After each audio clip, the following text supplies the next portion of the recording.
Кивушка? Здравствуйте, hello.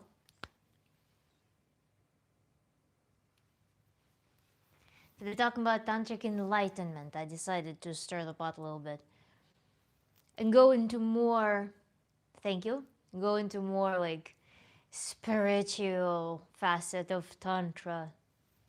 So let's see how it goes.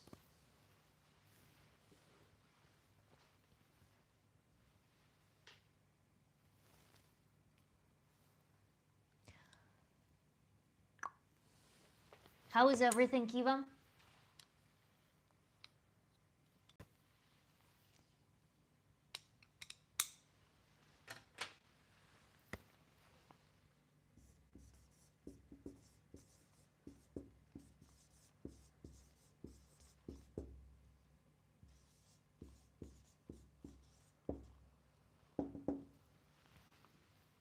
I don't know, to be honest, madam. Is it related to... Okay, wonderful.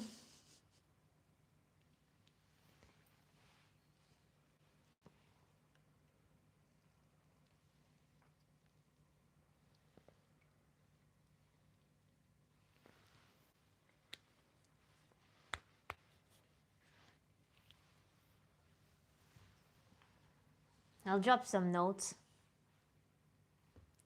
for our today's talk and we'll continue.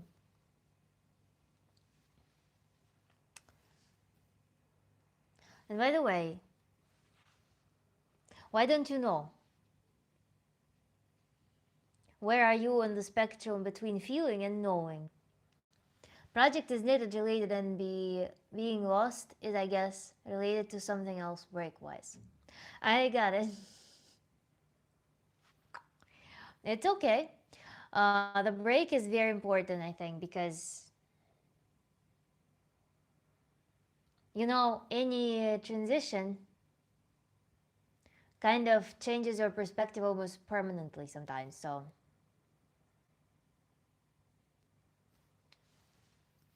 enlightenment. We're pursuing enlightenment here. So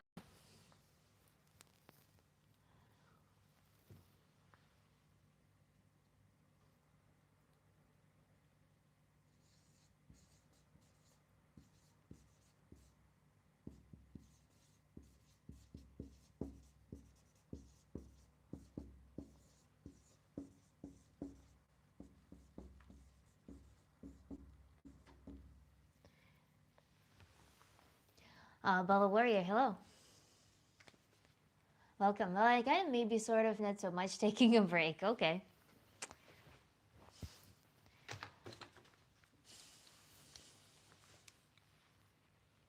Sure. I'll need to see the notes. By the way, Kiva, with notes, it would be maybe convenient. You know how you mentioned that it's not for me, it's not necessary for me to read just all of them. You can kind of probably either highlight the things that you want me to see, or like put like question, or revisit this one, like put in bold or in color, such that we can discern. If you think that would be beneficial for both of us. Are you from?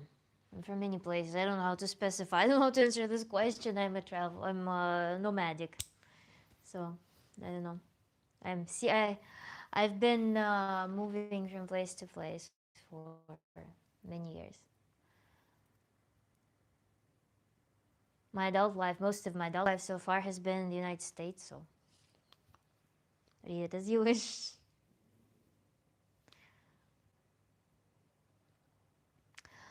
That's quite task, man. I don't know. I'll have to figure it out. Sure. Well, if you have some questions, you can drop them like that. If you are like, for example, you're writing the notes and you have this free flow, which is an amazing tactic, by the way. You have this free flow, and if amidst the free flow, you're like, okay, there is something that I would like second opinion on, or there's something I would like some more maybe clarity or perspective. Just drop it as a question. No, I mean when you're even in the flow, in the flow itself. So in the process.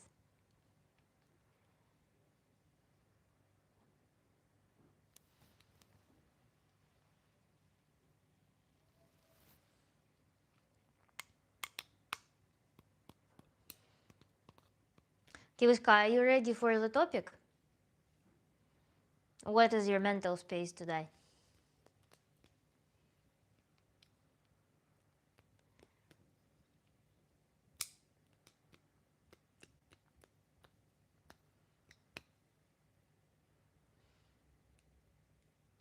Well, as I said, just if again, if something catches you, if some observation makes you feel like, oh, or big question, then drop it as that, and I'll scan through for those notes, and then I can give you feedback on exactly those things.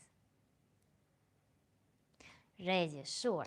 Tantric enlightenment today, because Tantra is, when you hear the word Tantra, it's unlikely that you think of it as some gymnastics, as some nervous and physical gymnastics.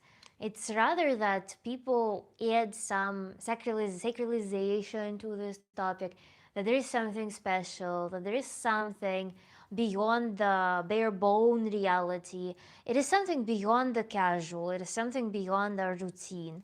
So, Tantra is, try, hello.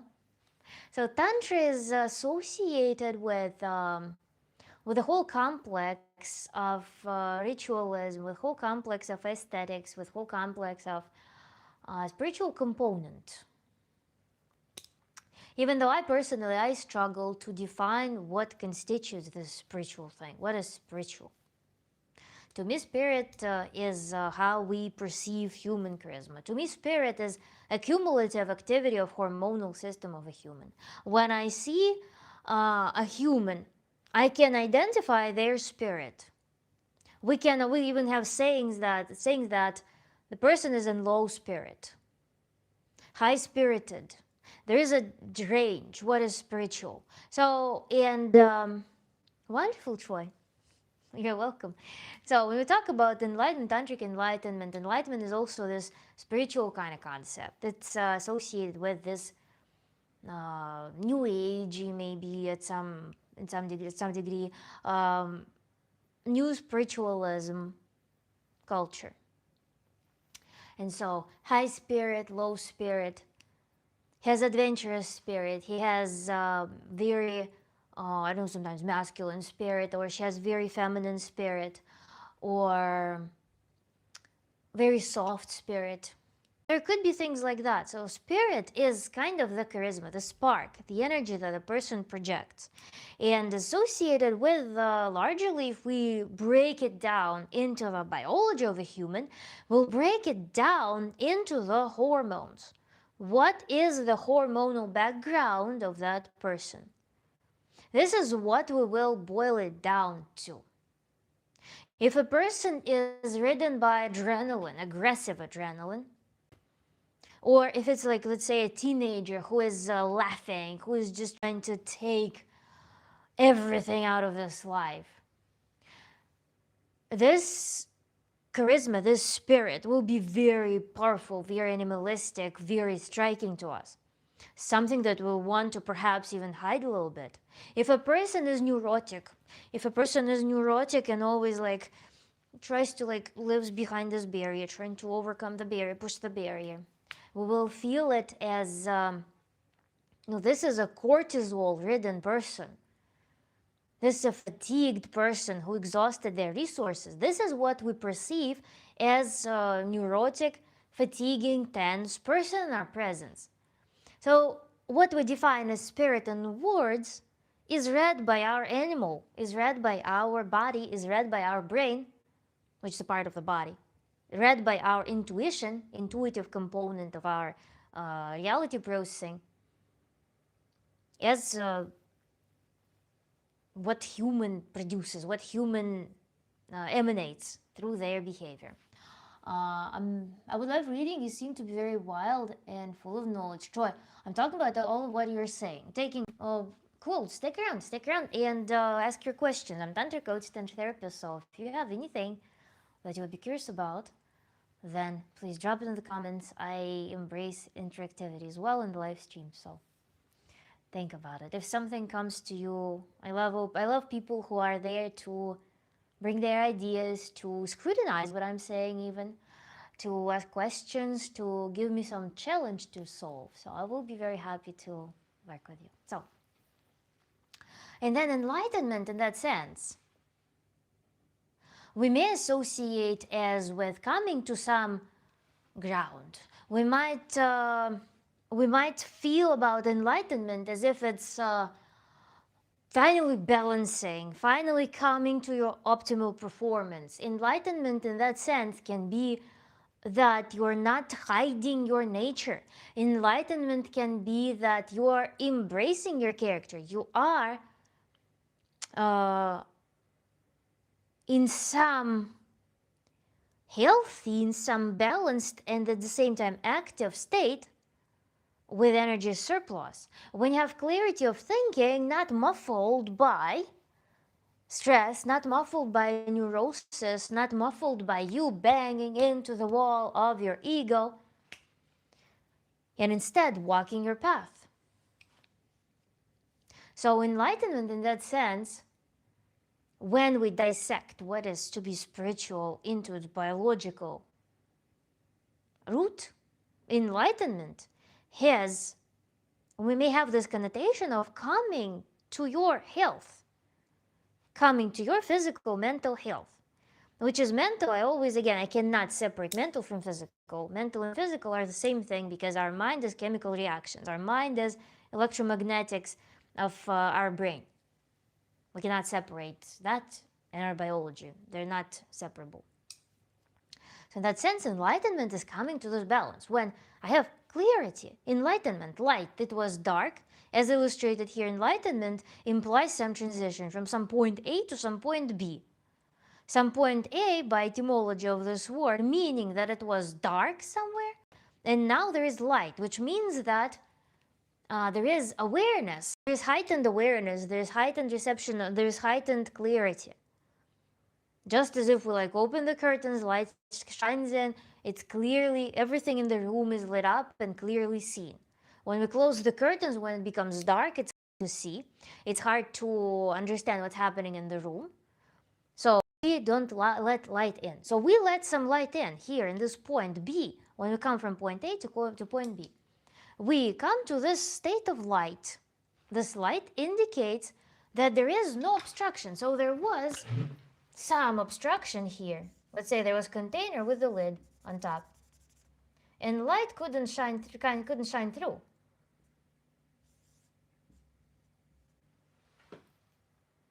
Enlightenment means that now we have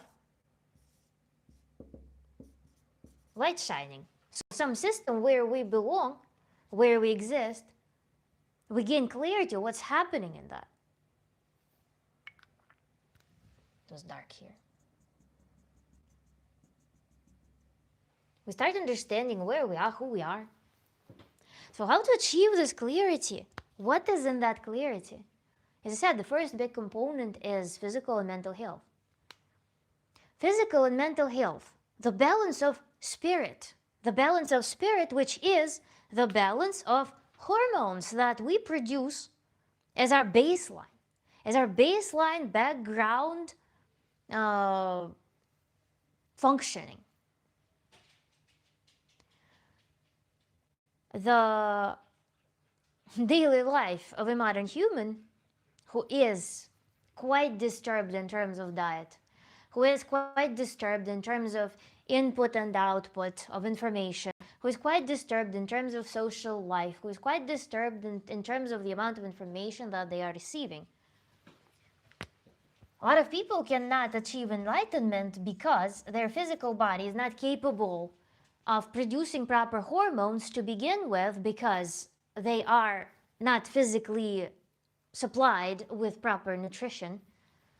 And at the same time, this so-called lid that prevents enlightenment, that covers the light clarity, this lid is composed of all of the inferior information, of a bunch of distractions, of bunch of burdensome, crazy things that have nothing relevant in your life, per se.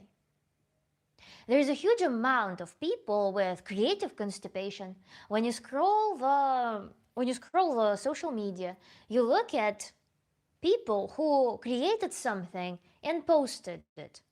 You look effectively at the black and orange website, but in terms of creativity, you look at people's creativity, but if you get stimulated from that, but you never execute on that, this energy also becomes toxic for your mind. You produce electric impulses in your brain, you get stimulated, but you never bring it to release. Your self-esteem drops because of that, because normal functioning of the cycle of getting stimulated and taking an action is not fulfilled. Self-esteem drops. Your brain and body don't understand what happens. You get stimulated creatively to do something interesting. You get stimulated, but you don't execute on that. So you train your brain to, to live in this strangest state, to be stimulated but never acting upon anything. That is a very bad thing. That is a precursor to depression, creative constipation. A lot of people, they spend a lot of time at work, they spend a lot of energy at work, they spend a lot of time and energy doing things that they don't care to be doing without coming in contact with themselves to realize what they're interested in, what they would like to do creatively, what type of output that they would want to have. They don't exercise production of creative thought. So instead, they just accumulate a bunch of information that goes nowhere, creating this blockage on the way to enlightenment, on the way to clarity. Distortion view form of the world, as we already discussed, comes from biological dysfunction and from creative constipation through overload of information. Distortion, darkness, some opacity. And then also the passivity. Passivity is another huge thing.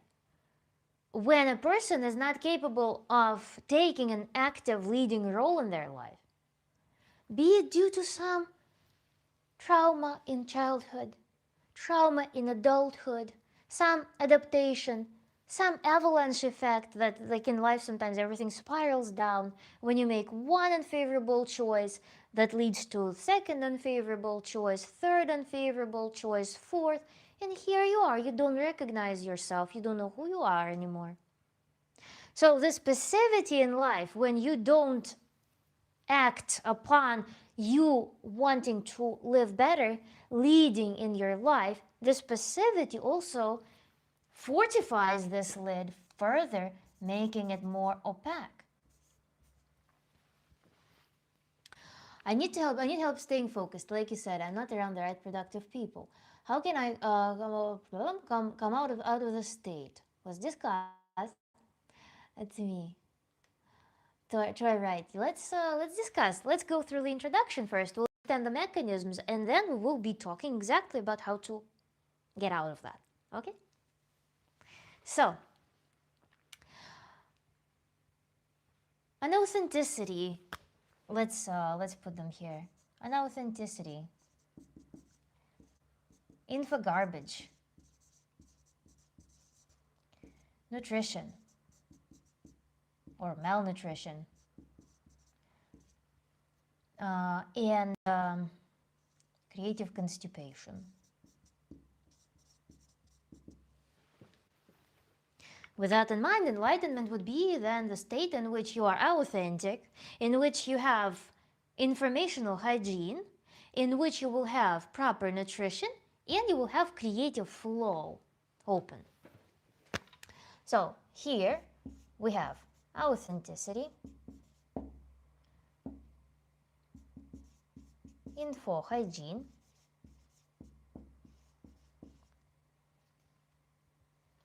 then good food, and actually lifestyle, physically, and we'll have also creative flow.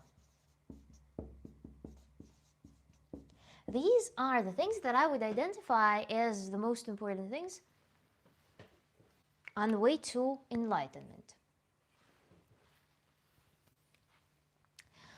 And they sound quite compact. but behind them there is a lot of work and a lot of realization.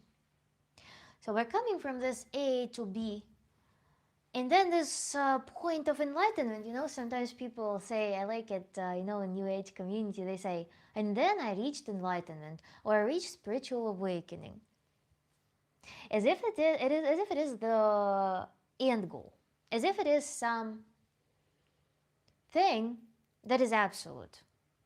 I personally never can accept the idea that spiritual enlightenment, that spiritual awakening are the things that you achieve and that's it. I think that spiritual alignment, spiritual enlightenment, awakening are the things that only change your method of viewing the world, viewing life, approaching life. And this point B here, that's why I put the arrow here. When we do achieve so-called enlightenment, this is when the most probably interesting and the most curious process in our life begins. And that never ceases to amaze you with how much more work and how much more so-called enlightenment there is to perform later on. Because at every point, at every milestone in life, you will be tested. Whether you will be making authentic choices, whether you will be grabbing onto information that you need, or whether you will be grabbing on the information that you don't need, whether you are willing to take good care for yourself, and whether you are going to always embrace your creative flow and work on it, execute on that. So the moment of realizing that and getting the flavor of this lifestyle, of this so-called enlightenment, is only the beginning. The rest is the system of life that begins at this point B. Then another question that I have for this topic, Tantric enlightenment. Enlightenment of what? Mind, body, soul? Some people will say that it's, again, spiritual enlightenment. To me, spirit is indivisible from body. Actually, it was indivisible from very basic animalistic physicality of a human. I can't separate them. Soul also, I know that there are some religious people who will look at the moment of conception of sperm getting into the egg, and they recombine, and through that there is some fluorescence happening, and people are like, wow, soul. No, it's something to do with zinc, with some chemical reaction that causes fluorescence or photoluminescence in that system. So soul is such a concept that that I also would imagine as certain style of brain functioning, certain level of brain functioning, or it's also the perhaps what we read as the system being alive, maybe specifically in an animalistic fashion. It's a really like a vague thing. And people like to talk about spirituality, soul in one bundle. Mind, body, or soul. Can we have physical enlightenment? Yeah, soul enlightenment will be by definition physical, because our brain, hence our mind, are physical, are body related. Our mind is body related. Soul is part of the body. Spirit is a projection of the living body. Hello, Chris. Hi. So enlightenment is an all-encompassing thing. So is Tantra. Tantra doesn't divide. Tantra doesn't separate. Tantra works on the whole system of a human. In Tantra, we don't divide the human into components and work on them in isolated fashion. We strive to unite. We strive to unite different parts of the body, different components of the mind, conflicting concepts. If a person has, for example, some split concept about themselves, or let's talk about poor Madonna complex in men. This woman is good for kissing my children. this woman is good for hardcore lovemaking, let's say. Not recognizing that children are a continuation of hardcore lovemaking. So there is a split, there is a conflict between two concepts. A person cannot compute because of some trauma, because of some barrier. Person cannot compute how these two concepts can live in one person. So they live in the conflict between sexuality and something that system calls like sacred or holy. And so this is one of the examples of this deep conflict. But when we start dissecting any issue that people bring to work in Tantra, a lot of them are tied to the conflict. A lot of them are tied to conflict between like either inside of the mind or inside of the body. For example, people with EDs, with eating disorders. People with EDs will bring up the thing that it feels incredibly well, incredibly good to not eat. At the same time, it feels incredibly bad to be exhausted. So inside of their body, there are two opposing forces. There's a war inside of their body. One side says that eating is really necessary right now. Eating will save them. And the other opposing force says that eating is incredibly bad, feels heavy and terrible. And their mind has the coordinating split as well to keep this person alive in this state. So their concepts, they must adjust to this split. So EDs would be one of the hardest issues to work on. That's why it's more field of psychiatry than psychology to work on person with ED, because of this, the severity of this split inside. And tantric lifestyle, tantric enlightenment is alignment, is combination. Things can coexist. We remove hierarchy, we remove this internal conflict, we remove this war inside. We find ways to unite things. Or we find ways to remove the thorn that separates the two concepts. So this is how we can address it in Tantra. So there are two opposing forces inside of one human. There could be a thorn between them. So we can remove the thorn. In Tantra, we remove the thorn, allowing these concepts to come together and lump into one thing, into one wholesome individual. Or there could be a scenario in which two opposing forces are too far apart. And we are looking at their similarities to move them closer. Or we might find other approaches. We might find that this domain, for instance, can comprise this thing.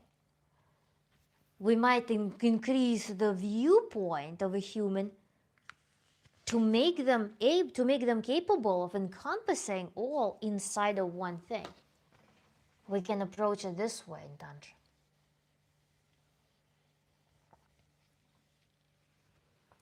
So in that sense, enlightenment, I was waiting.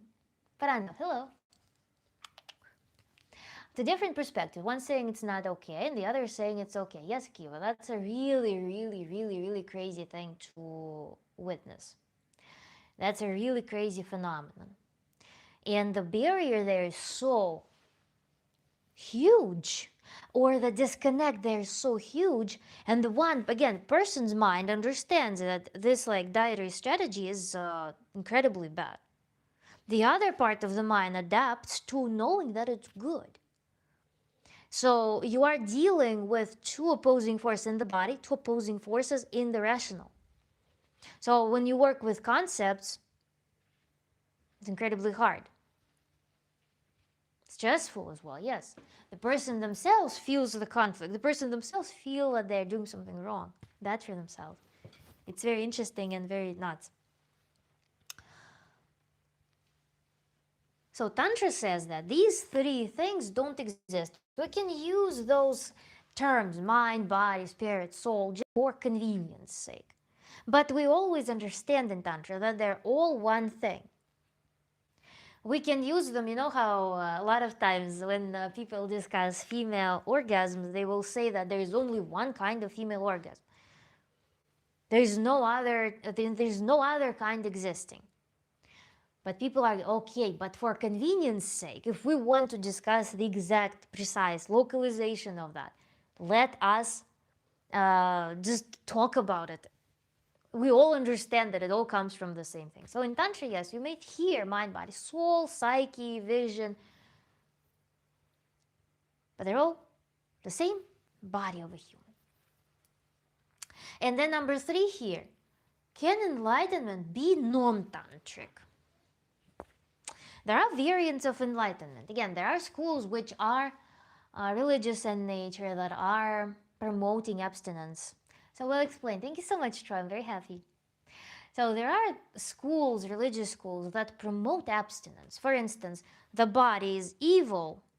Suppress your body to reach spiritual enlightenment. Suppress your body to achieve soul enlightenment or ascension. Let's draw that thing. Do we need this? I don't think so. Let's just... There's always going to be a replay if, so far, statistically, every single stream got saved, so you will have the replay if you need. My ego burst by baboos, okay, destroyed by ignorance. In the middle of my workday, can stay here. Wonderful streams. Subscribe. Take me to school. Right, yeah. Take your notes. Open your notes. So, there are some religious schools that will say that the body must shrink, the bodily impulses must be suppressed for the soul or the spirit to achieve enlightenment, to ascend. This is if you analyze this dynamics is highly unstable. That's why it's easy for people to abandon religions, especially the strict religious, especially monastic practices. So if we look here, like monastic, religious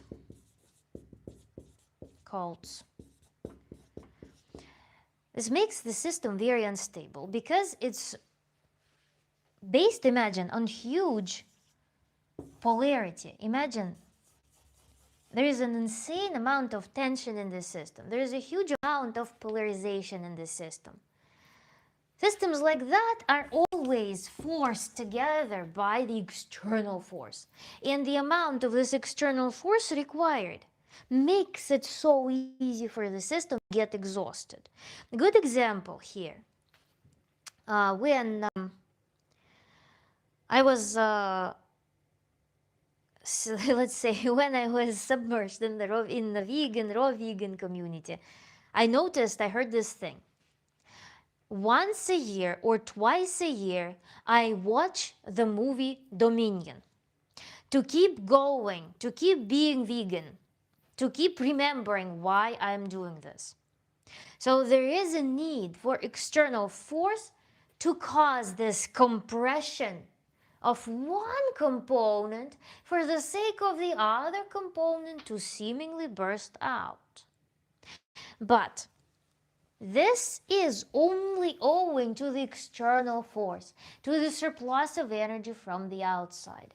I made an interview with a person who used to promote semen retention. There's a very powerful community of men who practice semen retention for enlightenment, which also is based on suppression of some function for the sake of some bigger gratification, for the sake of some form of enlightenment, be it enlightenment in their professional success, their leadership skills and whatnot, their performance in other areas of life.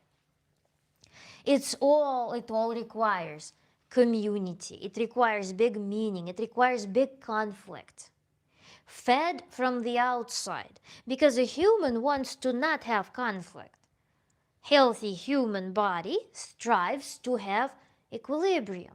If a human if a human has conflict, it's always by interference from other sources, and it's also governed by huge influx of resources, huge expenditure of resources. So, ascetic practices that promote strong imbalances, like something must die and something must grow within one organism, or some fundamental component that seemingly should live in balance and coordination, one of them should die, the other will.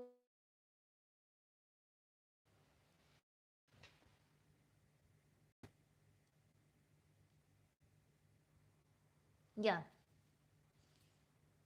I am back. My internet was doing a little backflip. So, let's wait for everyone to reconnect. Jack, hello. Troy, thank you for joining. We're back, yes. So, those practices cannot be implemented widely. These practices rarely keep the people who adhere to them for a long period of time. Muted. Am I? Shouldn't be. Those things cannot keep people in it for a long period of time because it's very expensive for these terms of resources. Does anyone else experience no sound? Give again.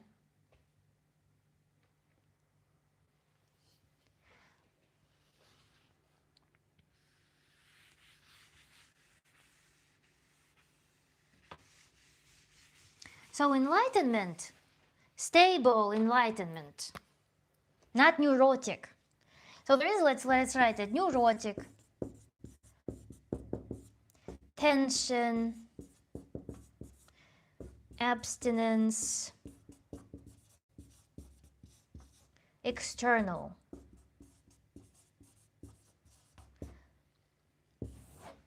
Enlightenment can only be achieved at a huge expanse of something.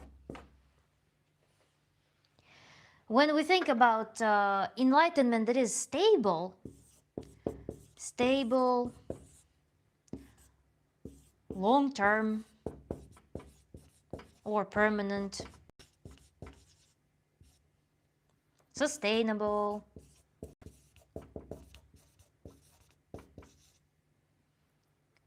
authentic. This will be the Tantric alignment that is based on balance. How do you depict the balance here? This thing will be Tantric by definition. And this is why when you choose your school of thought, when you choose your guru, Tantric is one of the schools of thought, of course. Tantric is Tantra's method. There are plenty of different philosophies, there are plenty of schools of thought that you can opt for. But the Tantric method is different from methods that are based on abstinence, how I like to say, David Goggins style of enlightenment. It's based on your internal balance primarily. It's not tapping into the it's not tapping into the reserves of your energy. It's not calling for some external painful force that causes you to squeeze yourself, bend yourself somewhere, to squeeze out this enlightenment. It's like, you will be in some pose like this, striving for enlightenment. 7. Tantra is antagonist of that. What we do in Tantra, we actually find the balance first. We learn to access this mystery place in which you probably, if you live in the modern world, in the urban environment, if you are in the corporate world, if you have a business, if you've been in the entrepreneurial rush, in academia, in any creative demanding professions, you've probably forgotten how to be in this wonderland of normal, balanced functioning. Go cider. Red super chat. So, Tantra approaches it not from the point of beating this enlightenment out of you. Tantra teaches you first to soften into your balance. Because this is when you can access far more resource from within. You achieve clarity in terms of what you want, what your path constitutes, where to go, what to do, what do I want done, how I want my life to appear. And that inevitably, if you execute on that, if you work on your body, if you condition your body, in Tantra we have whole set system of conditioning practices. You condition yourself to be able to see clearly, to be able to feel clearly your path, to be able to connect with your path. And then you learn to receive gratification from performing this path. You learn to receive gratification from conducting feelings, conducting emotions, conducting experiences, conducting life force. And this is where you feel this wonderful feeling of enlightenment, ecstasy of life. Because how many people live with the idea that life begins there and then? That once I have these and these things, I will be able to experience life there and then. What about here and now? What percent of your current reality can you experience? What are you experiencing right now? And the bigger question for me as a Tantra coach, Tantra therapist is how much resource you have to be able to do that. Because years of abstinence, years of being unable to live authentically as your baseline, at least most time, doing things that are in authentic alignment with yourself, years of that, grab a bunch of your resource. The first step in the tantric work is we find how can we charge your battery up. Because yes, I can tell you that, there are so many stimuli that you could be experiencing to feel alive. There are so many things that you can be doing. There's so many things that you could be conducting. There's so many physical, emotional experiences that you're missing out on right now. Okay, the only thing that you will feel if you are right here is irritation, because you will be like, excuse me, I would surely embrace feeling a lot. But last time I felt anything at all was before I signed up for this job 7 years ago. This is what you will likely express to me. Thank you, Troy. Very frustrated. About what? Adorable. Thank you so much, Pranav. Clarity, yeah, that's a tough one. Kivam. But we'll get there. Ghost Cider is understanding me today. Wonderful news. Glad. So I cannot just give you some practices like, haha, let's change your mind. Change your mind today. Change the way you live. Change your life. These are all going to be life now. Then let's do quantum, what's it called? Quantum jump, let's do quantum jump to new level.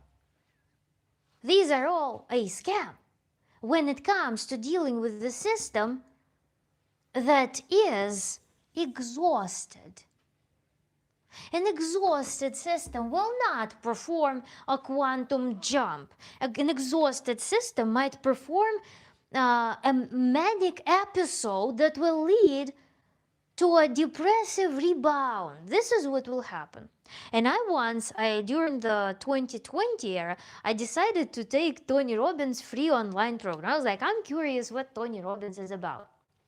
A ton of hype in the audience, indeed, ton of hype. Ton of energy. Start your business, pursue your dreams. And I assume, because the point where I was in that moment, I wasn't quite depressed, let's say, state in which I noticed shutdown of a lot of my emotional functions, in which I was deliberately avoiding a lot of the stimuli because I felt like I could not handle them. I'm assuming that a lot of people who pursue Tony Robbins were from the same place in life. So I go to this thing, several day event. Say yes! Raise your hands, say yes! Okay, when I turn off Tony Robbins, maybe this will give me several hours of anxiety, FOMO, need to scramble something, to do something, to fulfill my dream, to build my business, like right now, boom, build my business.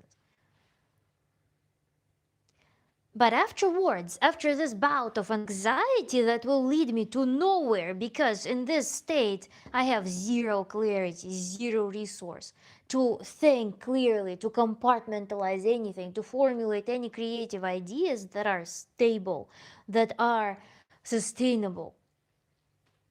I will get super fatigued, I will get disappointed in myself, and I will go deeper than where I was before Tony Robbins. But maybe the plus side, I will get a glimpse of what can be otherwise. Kurt, thank you so much. Thank you, Troy. Hopefully I'll get there to clarity. Yes, you will.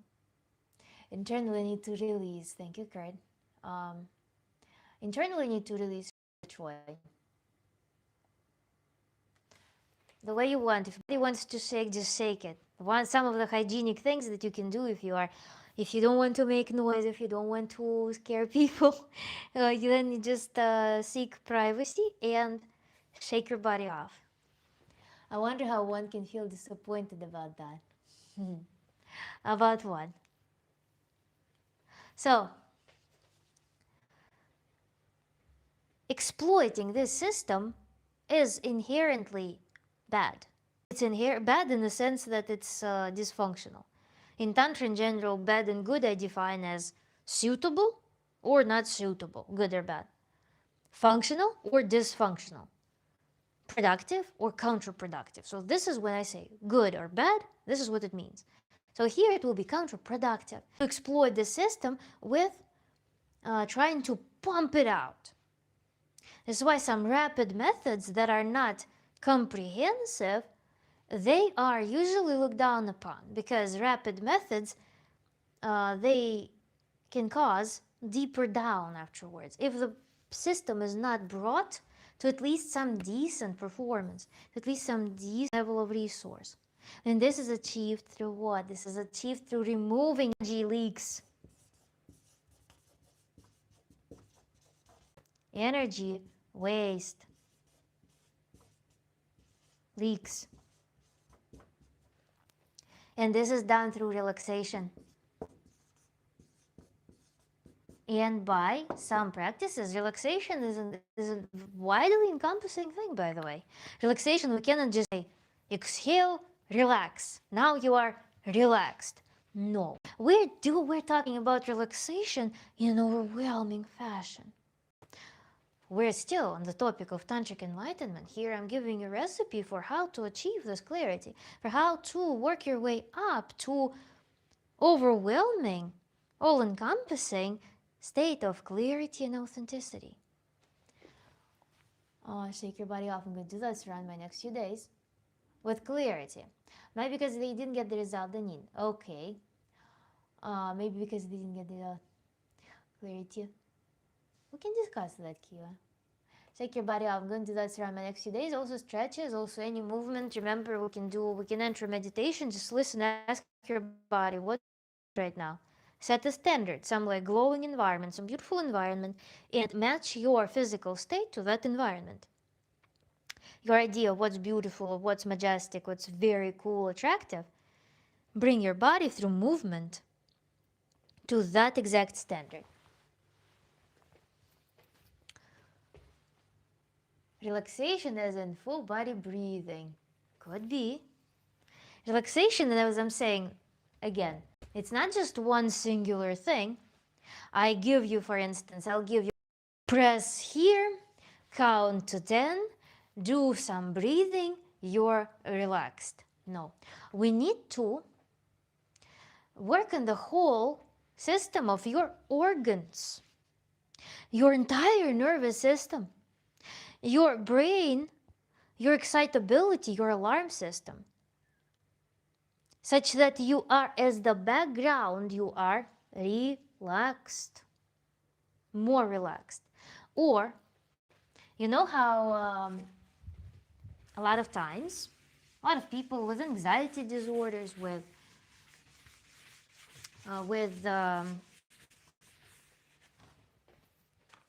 very neurotic, very demanding life, what happens is, let's do time and stress level.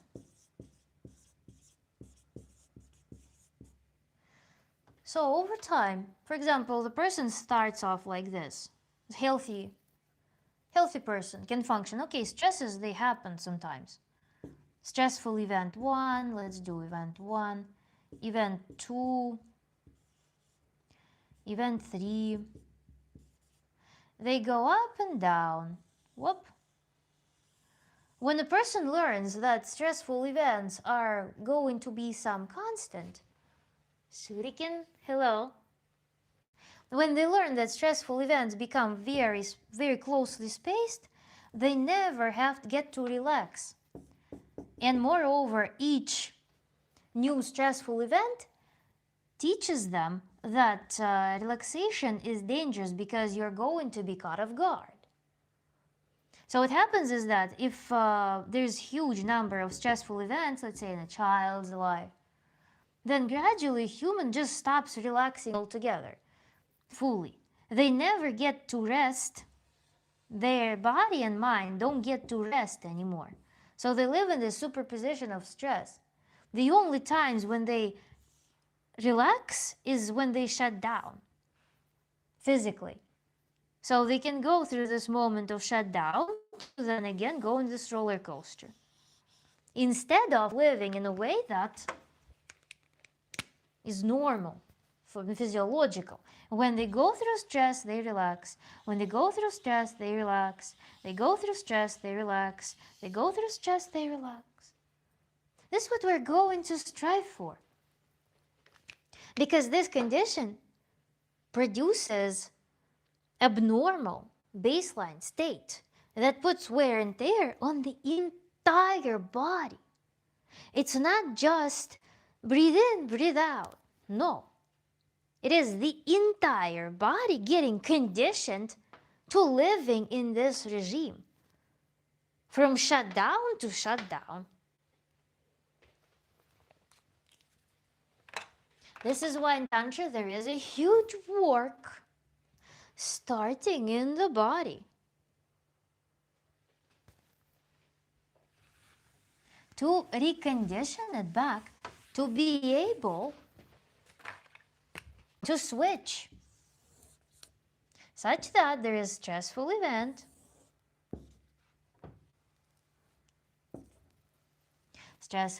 happens, person responds and quickly goes back.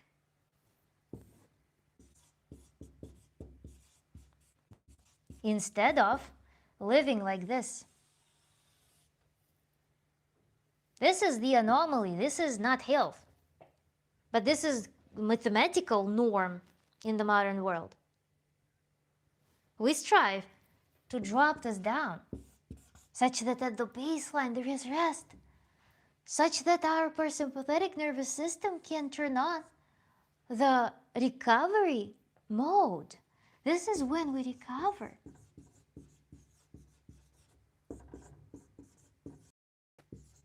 This is when we have fight or flight.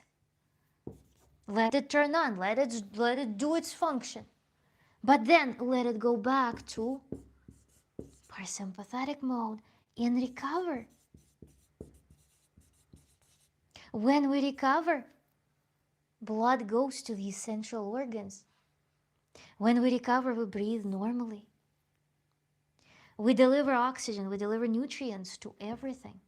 We digest food properly instead of having spasms everywhere in the belly. We sleep normally instead of sleeping half-assed. We sleep deeply. We can enjoy our sexuality. Our sexuality is working properly when we have this mode of operation in response to stress. This is the relaxation that I'm talking about. This ability to enter these states, ability to sustain these states, instead of living like this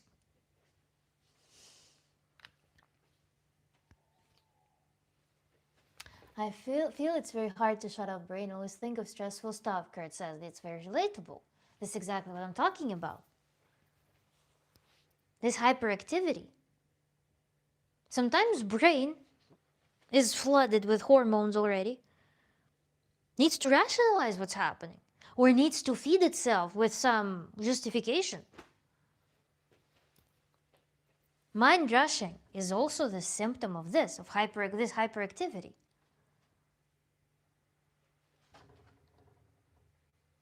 Now, I know you can hear people, I go to vacation, I cannot relax. The person goes, they put themselves in the best conditions possible, and as on the previous graph I was drawing, the moment they go to vacation, something happens. Because they cannot just vacate. They don't have a function of just entering these restful states. Leverage Joy, hi.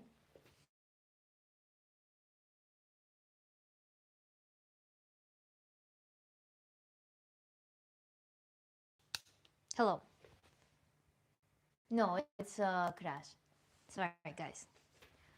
So, what happens when person goes on vacation? Vacation is the beginning of vacation. Can just launch this person just over the resources. Boom, така some crash.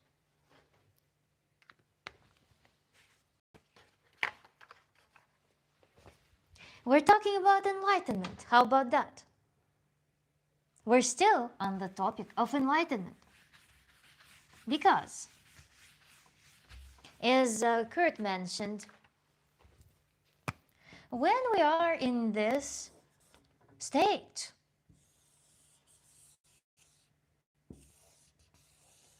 when we are in this sympathetic nervous system dominant state, do we think clearly? No, we have cartoons in our head. We have so many thoughts that have nothing in common with reality, that just pick out from the ether, that pick out the scariest things to keep us as terrified as possible. In this state, brain will be picking out from the ether everything that could justify being there. Because we have a habit of surviving in that. This is once in our life, this was our survival mechanism. To never relax. To never relax once saved our life. For example, somebody had alcoholic father who would just throw them, I don't know, like, go to hell, little bastard, all of that stuff. Or some mother who would be just suddenly, don't you want to tell me something? Stuff like that. Once back in the day, this saved you. Now it's just a dysfunction. And there is actually a huge phenomenon, anhedonia, when a person cannot enjoy when something good happens. Very commonplace thing. Anhedonia. The moment I start relaxing, the moment I start acknowledging that something good is happening, I start going into the state. Because feeling that things are good is inherently dangerous, because the better things are, the scarier they will be tomorrow. And that's also fed by the social narrative that suffering buys joy. Remember, we're talking about that. That suffering is a universal currency in the world. Suffering is a currency. Universal currency that buys us joy, resources. Joy, resources, respect, whatnot. When in reality, this is a total cognitive trap. This is total BS. Because the more you experience suffering, the more you get accustomed to linking suffering to every of these experiences. And this devoids them of these experiences. You cannot experience joy knowing that you pay for it with suffering. They must be on separate domains altogether. Joy exists, suffering exists. Respect exists, suffering exists, joy exists, resources exist. I always feel like when things are good, that bad things are around the corner. Yes. Thank you, co-cider. I'm glad. So, that's exactly this mentality. I have this deep-rooted thing that suffering is my dollar in this metaphysical space, how I interact with the world. And the more suffering, the more there could be of these. But then joy, I started getting terrified of joy. He means tomorrow. Resources as well. That's why people love those stories, how some celebrities suffered their way into celebrityhood. The most captivating stuff. How some person who seemingly has a lot of resources had miserable life before. Or still has miserable life. And this satisfies so many people, telling them that, yes, you see, it's not just. Sometimes it is just. Sometimes it's, again, in no relationship with suffering. There might be, yes, there might be suffering in humans' life. So is some achievement, so is some career thing, or some socially acceptable success, some socially envied success, or some amount of joy, some amount of happiness. There's no correlation, direct correlation. Some people, for example, they, as children, they experience a lot of suffering, and what they do when they become adults, they just move on to suffer more. They make choices that make them suffer more. Some people, they suffer as children, but then they make other choices, and they, when they become adults and gain freedom, they try to find ways to live better. It's just a vector of thinking and then actions that align with that vector.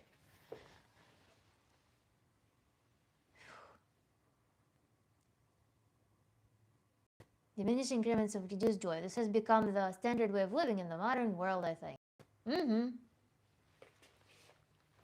Yep. Tantric work. When you go to work on Tantra, when you start performing practices, what it does. Our favorite thing. Can you guess, Kiva, what is our favorite thing that we always talk about? The first thing, the principle of Tantra, how the change is created, how the change is initiated. To move out from this system, from this overwhelm to some other system. What Tantra, the first step before any practice begins. What is that principle that we always put in action? Let me try turning on the AC because my phone is overheating and I think it crashes the internet. And then I'll go grab some tea and I'll be back.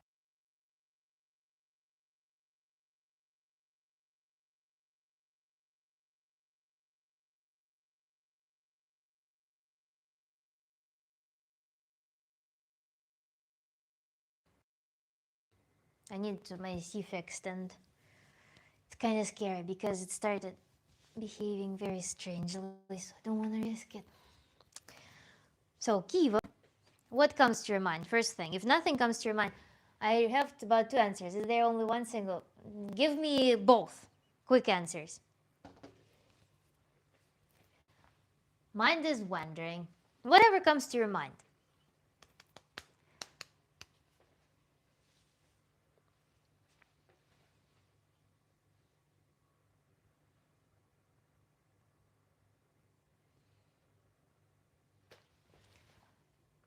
Repeat question one more time. So before we, what's the premise for tantric practices? For example, a person comes, they live like that.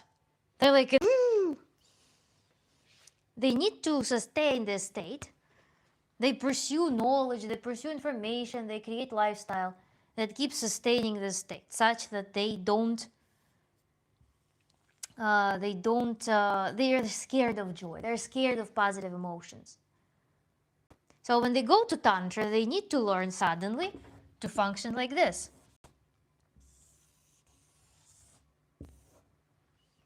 When here they are in this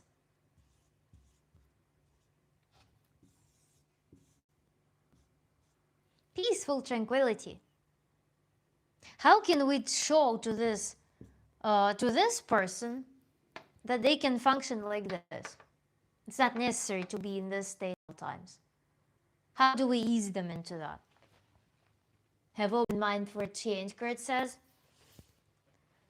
I'm thinking more in the sphere of methodology. I brought this concept up a lot. How to ease into this change. Have an open mind for sure. That's a great point, because if person is trapped in this notion that I will put a little bit more suffering to win a little bit of more joy, maybe there and then. Yeah, I mean, it's not gonna lead them anywhere because they will keep living the same way. They will be playing the different melody using the same instrument, but they're not never going to learn any other things.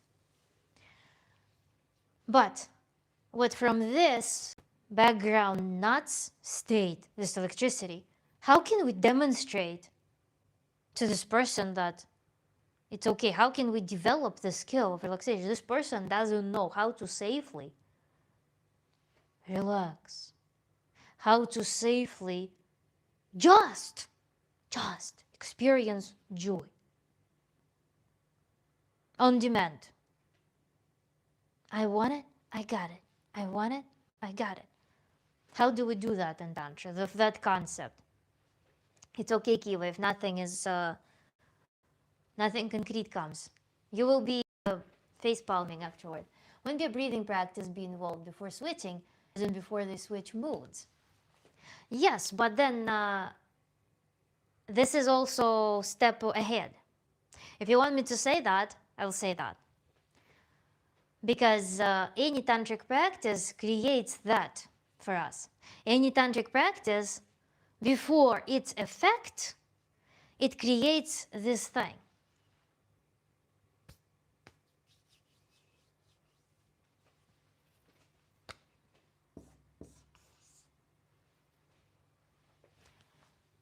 They need to sit with their emotions. Yes, they need to.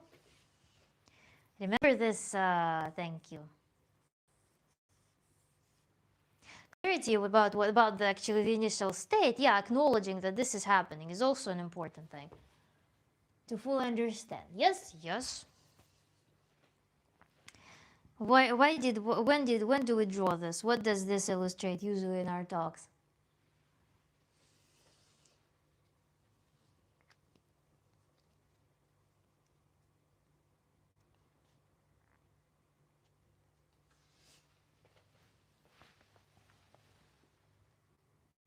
Quiz.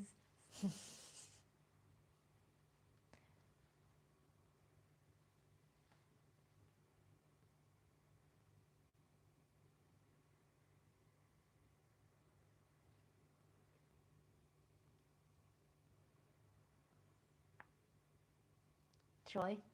Tantric square, the tantric square, yeah. The tantra square, exactly. 2 seconds, okay.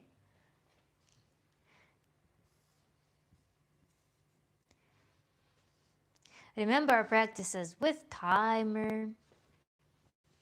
Speaking of 2 seconds.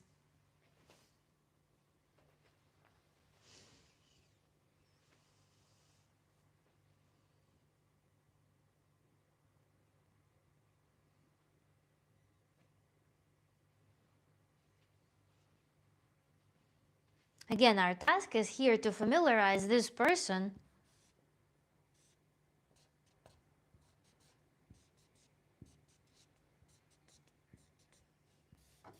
in this total.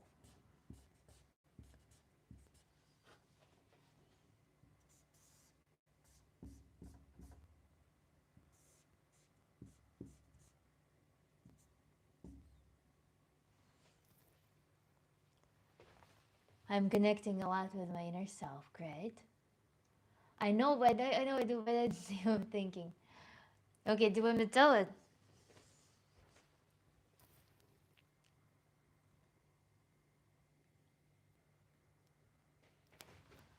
Take a vacation, not a vacation from your work, not a vacation from your daily life, but a vacation from the illusion of control. Yes, but how do we do this vacation? This person is absolutely nuts. All they want as much proof from the world that they need to remain nuts. They completely skip on this in their life, just cheerful, free-flowing thing. So when we start tantric makeovers, we teach a person, we introduce a concept of Kiva. Will say anything? Or should I say it?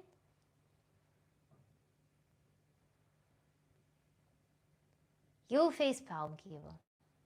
It's something that's said in passing. Yes, it is a controllable domain. We create a controllable domain for this person. They need a controllable domain to know that it's safe to be here. So when person approaches tantric practices, we demonstrate, we will open the door to this controllable domain. Anything in the world exists here, but the person builds an environment in which they know that for 5 minutes here, with, let's say, with the voice accompanying or with the coach, they are here inside of this domain. Nothing exists, only that thing. And we agree, so close, yes. We agree with this person. If you can sustain this state, this new state, for 30 seconds, let it be 30 seconds. 30 seconds when you know that it's absolutely safe to experience a new state. If it is 2 minutes, let it be 2 minutes. Next time will be 2 minutes, 30 seconds. If it is 5 minutes, let's do 5 minutes. Let's grow this time. I know how to access this state now. I know that for 30 seconds, 5 minutes, I can be in it safely. The vacation square, yeah. So, tantric practices are designed to create curated environment for you to get familiarized with this state. And then tantric practices also, they're so they're designed so comprehensively that the state is conveyed to the entire body. There are hardly tantric practices that don't work on the whole system of what human constitutes. I would have still got it wrong because next guess was domain zone, but that would have been even close. Yes, that would be close. Yes, maybe you also, another thing is you might have that tag in your mind for the same exact concept. So I would understand that as well. So controllable domain. And then in the Tantric practice, we design it such that it affects the whole human with their mind.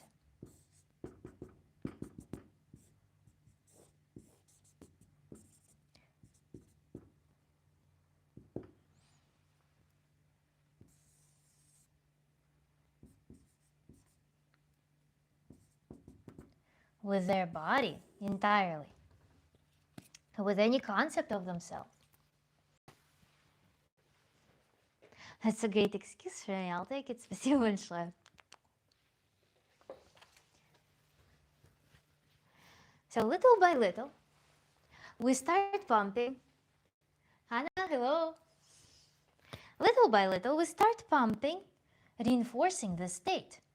So little by little, this person knows that, okay, thank you.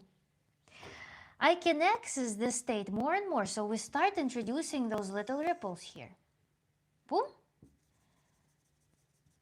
And for 5 minutes, I'm here. The next day, I'm there for 10 minutes. And then we gradually modulate this situation. We gradually modulate it into. Then another thing that happens is that the intensity of stress response might also start changing.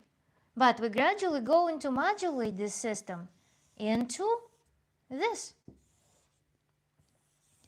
And then what happens, first we do this. We teach the body, we teach the human to go in and out, in and out, in and out, in and out. And then what happens? On the path to our tantric enlightenment and clarity and authenticity, we connect the work with concepts. Why am I reacting to this? Why did this event here, why did this event here cause me to feel stress? Why is it fight or flight? Is it legit fight or flight? I'm doing okay. Quiz, yeah. So why am I in stress? Why does my alarm ring? I look at some, let's say, I look at two ladies gossiping, and my alarm bell, pooh, something inside of me starts doing something. Or I look at a cute couple on a subway, and I'm like, Or I see photographs on social media of someone, and my alarms are, feeling something so powerful. Why? That's the next phase. After we have learned what to do, how to not be in this state. Because this human is not going to be receptive to just think positively. Think positively. Change your mindset. Of course, change your mindset. The person is here. Biochemically, this person is in this state. Change your mindset. To what? To how? Mindset is kind of secondary at that point to physical vicious cycle. This person changed mindset. No, conceptually, they can look at it from the outside, but from the inside, it's not possible to embrace it. It's not possible to embody that. So this is why we first do this. We learn to modulate the state, and then we work with concepts. So here we go. And we start analyzing, okay, this thing, how can I pacify? Do I have markers that work? Yeah, do work. Yes. I need to now suppress this peak or remove it such that I'm not affected by that. Why be affected by that?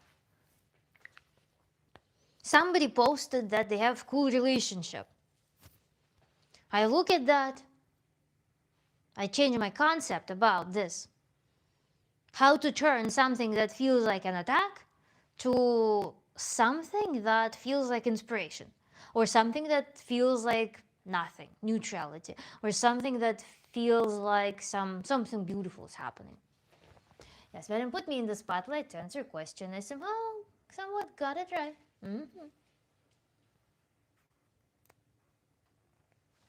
So, now what happens in the next stage of our makeover? Now we don't have these peaks, let's say. We annihilated this peak. We only have this peak now.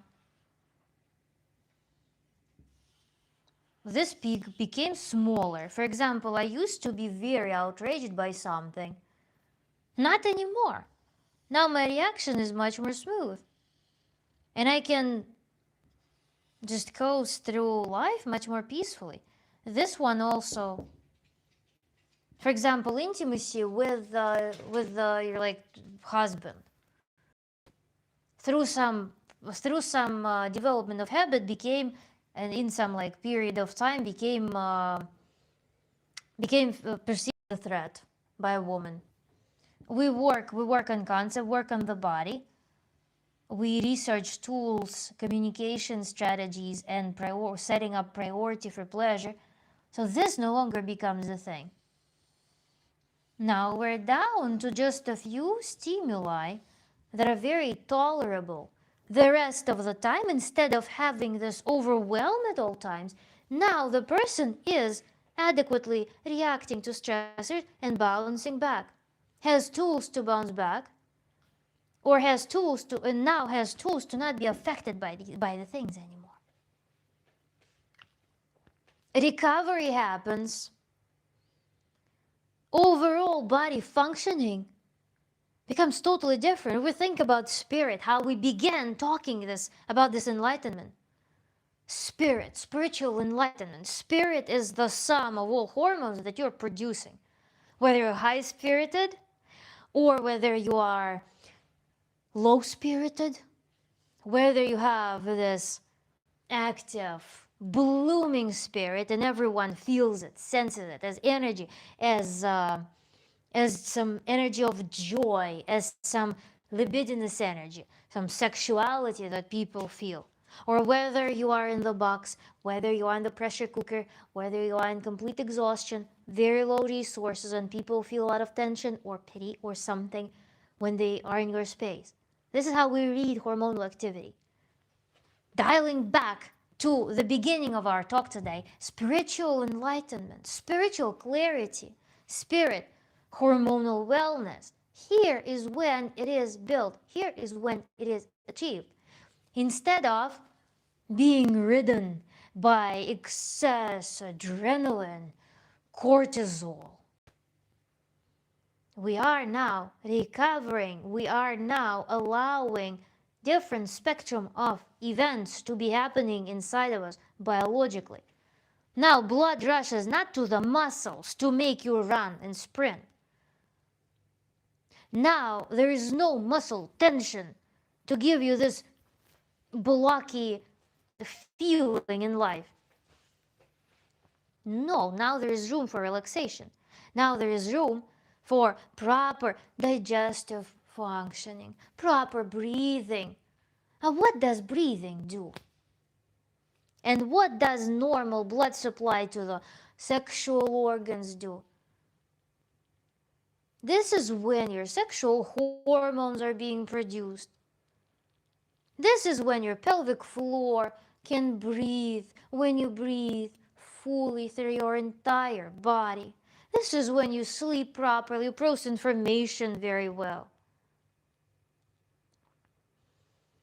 You get nutrients, you absorb nutrients more properly. You have a lot of more building material for regeneration, for rejuvenation, for health. If you're constantly stressed, well, magnesium deficiency, if you're also carbing up, like carbohydrate demands increase as well here. The body wants quick energy to keep salvaging the system. Excessive carbohydrate intake causes huge magnesium expenditure, vitamin C expenditure, chromium. There are deficits, mineral and vitamin deficits happening because of the nutritional changes for nutritional demands. That causes also starvation of the body. That also can cause anemia. If that comes to depression can cause anemia. Oxygen deprivation of tissues. And healthy tissues, they need oxygen. Malignant tissues they like anaerobic environment. They don't like oxygen. So the body starts functioning favoring destruction. The body, you can think of it, can hire contractors to contain this dysfunction. There's so many things happening physically. That's why it's impossible. Whatever point of view you look at this issue, it's impossible to have enlightenment separated from the body. Because you are the body, your mind is the body, your spirit is the body, your soul is the body. Everything is the body. And being in constant stress is deficiencies, spasms, poor blood circulation, poor oxygenation of tissues, deficiency, hormonal imbalances. Hormonal imbalances cause development of abnormal tissues, overgrowth of some tissues, or shrinkage of some tissues. That causes the whole body to compensate for that now. It's an avalanche effect. When you pacify yourself, when you bring yourself to this state, this is when you have good nutrition. This is when your appetite stabilizes. This is when your hormonal wellness is found. This is when your healthy breathing patterns are found with proper balances, physical balances. You cannot be physically balanced, you cannot have good circulate blood supply into the brain if you live like this, with your head laying on your chest, with your belly squeezed such that your lung capacity is 1/3 of what it would be normally in a healthy physical state. Butt is squeezed. The whole pelvic floor is super tight. There is no blood flow in your genitals. Insanely painful periods because everything is tight. When the womb contracts, all of those tight tissues that are inflamed, that don't have proper mineral and oxygen supply, they resist, there's a lot of inflammation in them. Periods become insanely painful. We enter super conflict with our gender. We enter huge conflict with our sexuality because somehow sexuality becomes a torment. The headaches, brain fog, fatigue, poor sleep, everything. It's a very high price to staying in this state. This is why people come to sometimes from this state. It's not that they're just like, I'm kind of stressed. No, they come to that when their body starts yelling at them that this cannot continue, this cannot be continuing. Sometimes people come to this example with sexual dysfunction. When a woman, for example, is scared that, my relationships are really suffering because I don't want to be intimate. But intimacy is painful, intimacy is undesirable. And there could be a whole bunch of stuff that are causing intimacy to be painful, scary, undesirable. And we're dealing with the entire system. Then it all begins with creation of first controllable domain, which will introduce the new state. And then we work, as Kiva mentioned, we work on breathing, we work on deep relaxation. Every day we are methodically carving out healthy functioning. Every day we're demonstrating to our body how to function healthily. We are showing to our body how to do this, how to exhale, how to inhale, how to see the world from the clear standpoint. We're widening the scope of clarity. And then further curiosity sparks our interest in working on the conceptual things. And that's where all of those creative practices come to our life.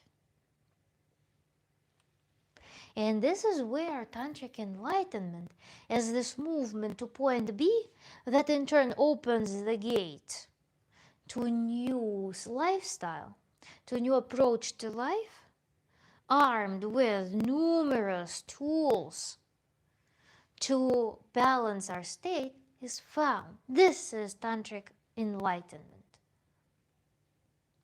How long does it take?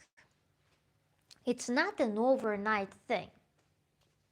Enlightenment isn't just realizing that, oh, I'm going to pursue this. This can't happen overnight.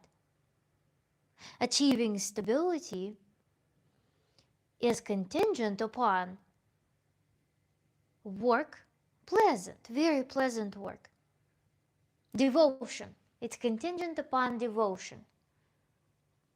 Perhaps 4, 6, 9 months to get to very impressive results, to get to stable results. And that's our enlightenment. This is when we are now, it's a gradual thing as well. It's not like a quantum jump. It's not a quantum transition. Yes, some practices, there are practices in Tantra that can give you this eureka thing. But we don't approach them as I drew the drained battery. We're not approaching them on the drained battery. To be able to work with novelty, to be able to rewrite the conceptual things, to be able to embrace some new methods of approaching situations. Novelty is incredibly energy demanding.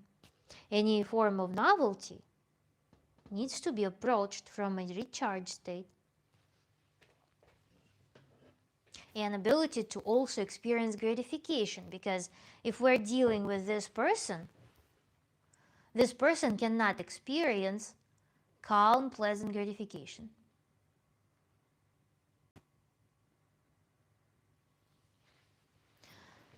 Ooh. Hannah, in an enlightening way, thank you. Very pleasant. Okay, let me see the chat, guys, okay? I'll go up a little bit. So we have a quiz. Can we see as clash of masculine and feminine energy? You mean the sexual disharmony in a couple? It's not like, it's like the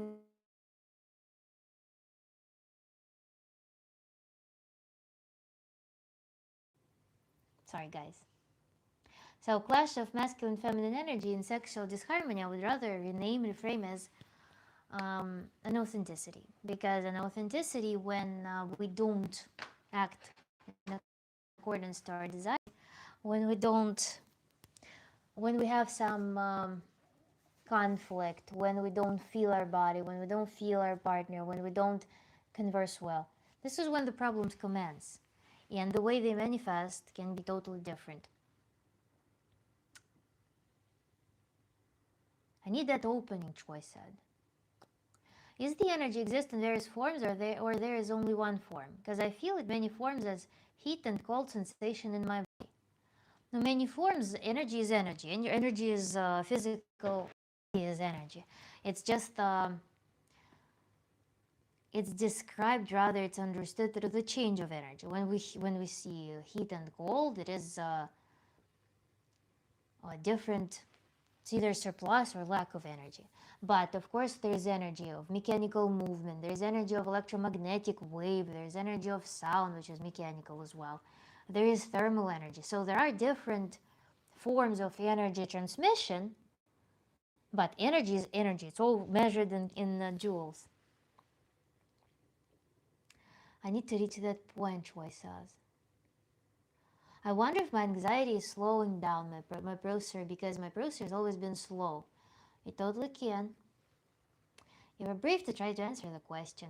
Yes, Kiva was absolutely brave, and I really appreciate the willingness to come to the spotlight. Maybe this is the reason for extraction during healing sessions or deep meditation. I don't know what extraction you're talking about. Off topic, but if I had a Tantra exam based off Madam Streams, I think I would reach at least between 70 to 80%. Mm-hmm.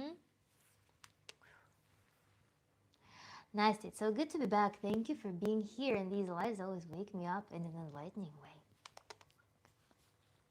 Honey, you're awesome. Know that. Each breathing practice helps with easing the switching and functioning. Yes. Yes, it also can be a good tool if you are armed with that. You can be like, okay, I acknowledge that my stress starts creeping up. I'm gonna be doing something to not allow it to push me over the edge. So or if I'm already at the peak, instead of sitting on the peak, I'm going to curb it down with breathing.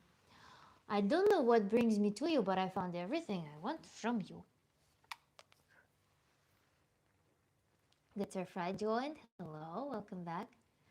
No, what I intend to ask is if I see the world as an extension of our body. So there is extended to Earth as feminine energy and cosmic as masculine in their interactions.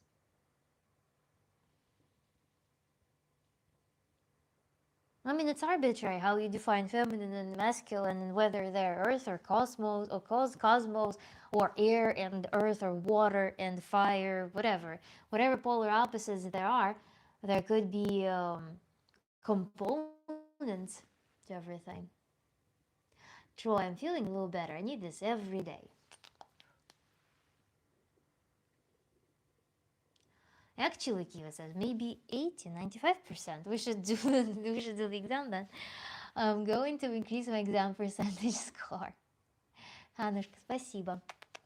Hannah Lucy, thank you for the hearts and flowers. You have me floating, Troy says. Floating? In a good way, or...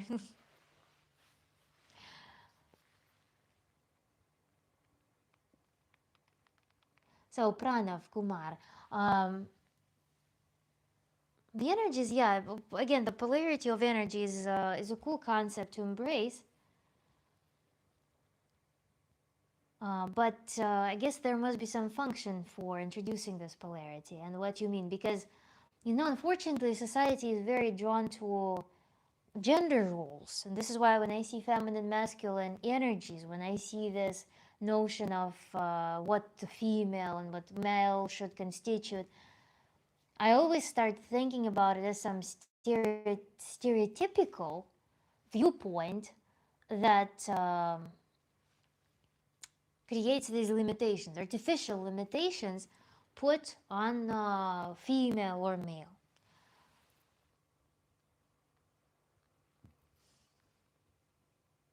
This is why I'm always very careful with those labels. Kiva, it's good to be ambitious. I love the spirit.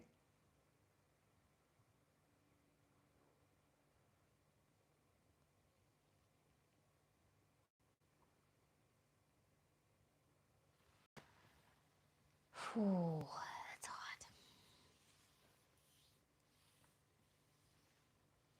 I was today Googling how to clean the condensation line in the AC.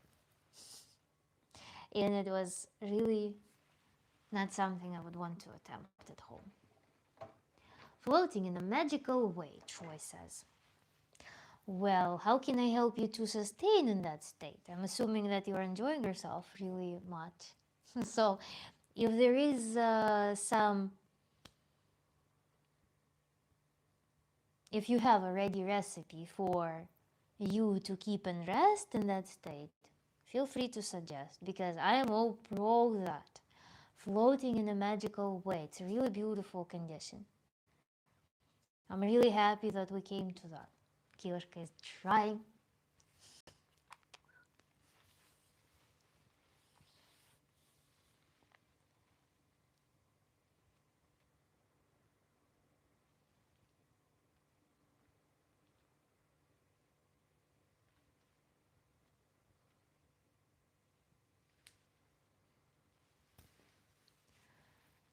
Ding, ding, ding, ding. Ting, ting, ting, ting.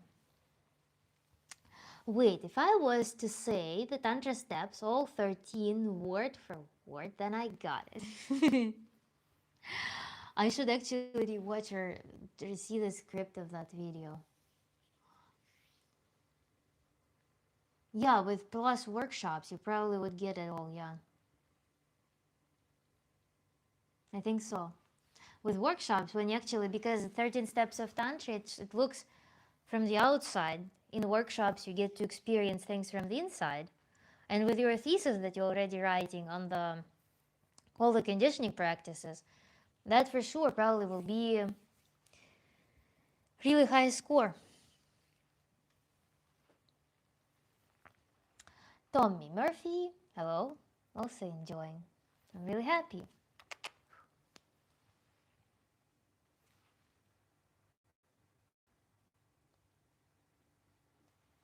You're providing the knowledge and wisdom that you have, your way of explaining things.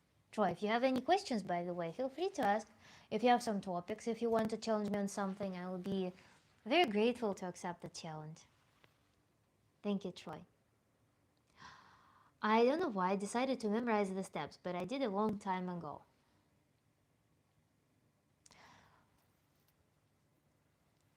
Well, that's really great. I don't know, does it help you, by the way, Kiva, with when you go to workshops? Does it help you to feel where everything belongs? Because we kind of, except for this workshop number 1, we're going kind of in order for 13 steps of Tantra. But remember, in the beginning there, I think, I did not actually explicitly state what those conditioning practices were. Now that you know what they are, and which steps of Tantra they belong to, how does that feel?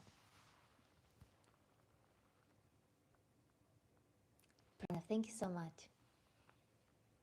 So, 95 SR, haven't seen you in a while. Welcome back. Good afternoon. Say you have learned who you are authentically and are fairly enlightened. And in this journey, your wife, your friends, your family have no want for this. How do you find others? How do you find others? So enlightenment, fairly, I like the wording, fairly enlightened. So with fairly enlightened, the thing is,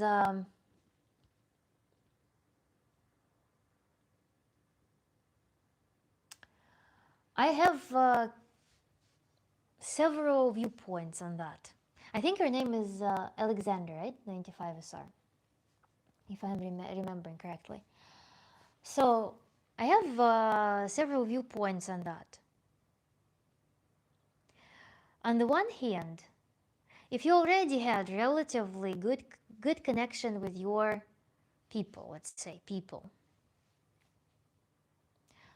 then they are affected by you. You are affected by them. You live in some shared system. You have some reciprocity in your life.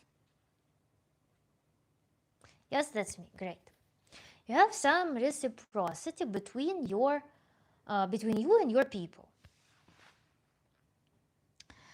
There is an enlightenment. That is, you become.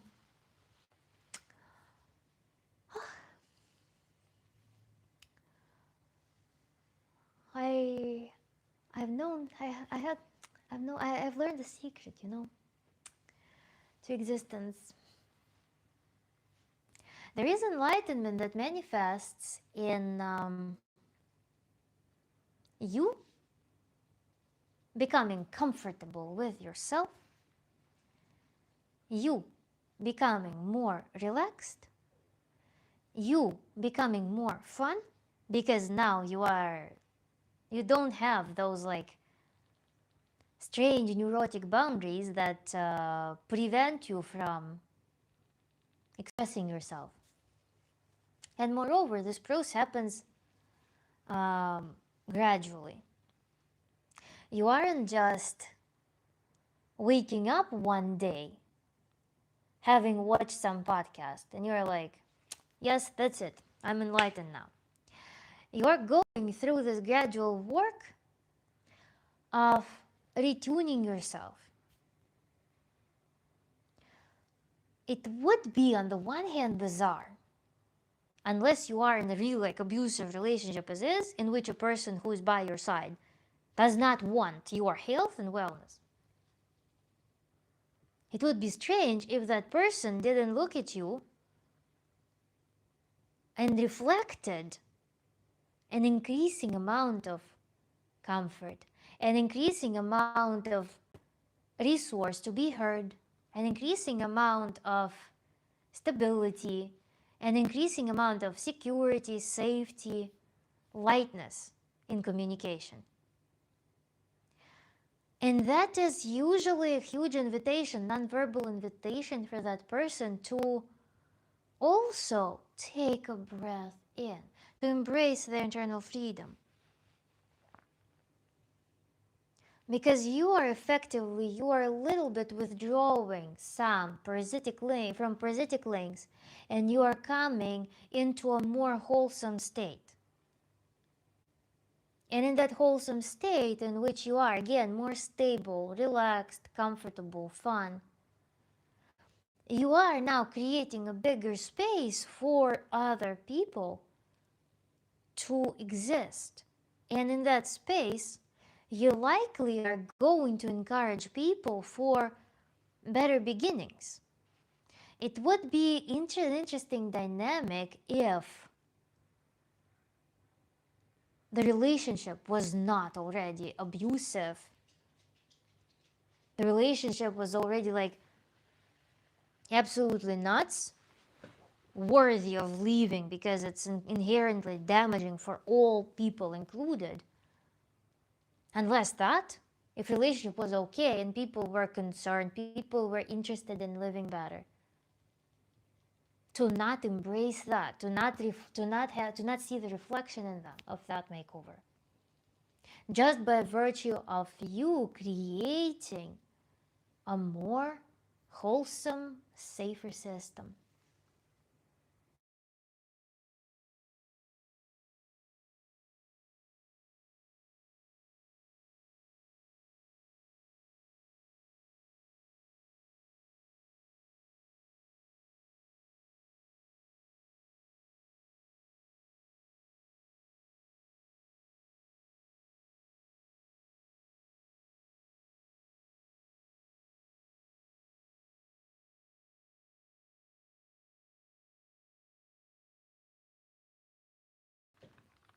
Obtain the AC.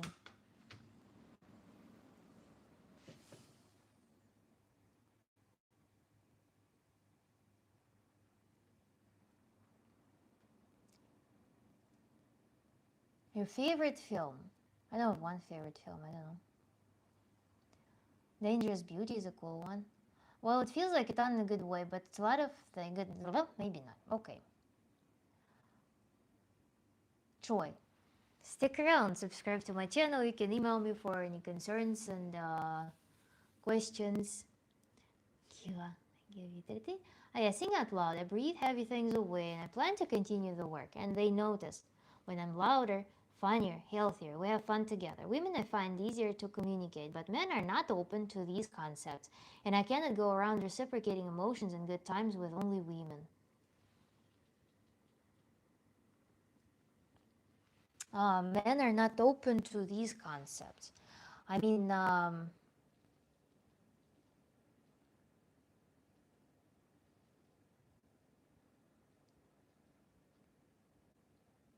is asking, actually, why are they not as open-minded as... Why are men not open to more concepts? Yes, exactly, why? Yeah, my internet goes in and out. My phone is overheating without the AC, so I turn it on, and hopefully we'll be going without blips anymore. Because I have a lamp there and heats the phone more than just the live stream.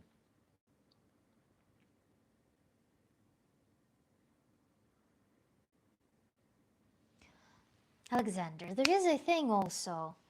What communication is not only also which men? Which men? You mentioned that it's a close circle of friends. Are you talking about coworkers, or are you talking of new people? Um, Communication is so multifaceted, and some communication is strategic. Some communication ensures that you receive resources. Some communication is just for your own pleasure and entertainment. So you need to be clear with the goals of communication when you approach it. Because sometimes we secretly want validation from some people. Sometimes we want to, I know, we want our opinion to be heard, not necessarily by some people. And sometimes we might want to, for instance, I want to be, I want to obtain a lot of resource. I want to possess some leadership role. But in my behavior, I don't convey that exact thing. I don't behave with the level of strategism that is necessary to own a strategic role. And so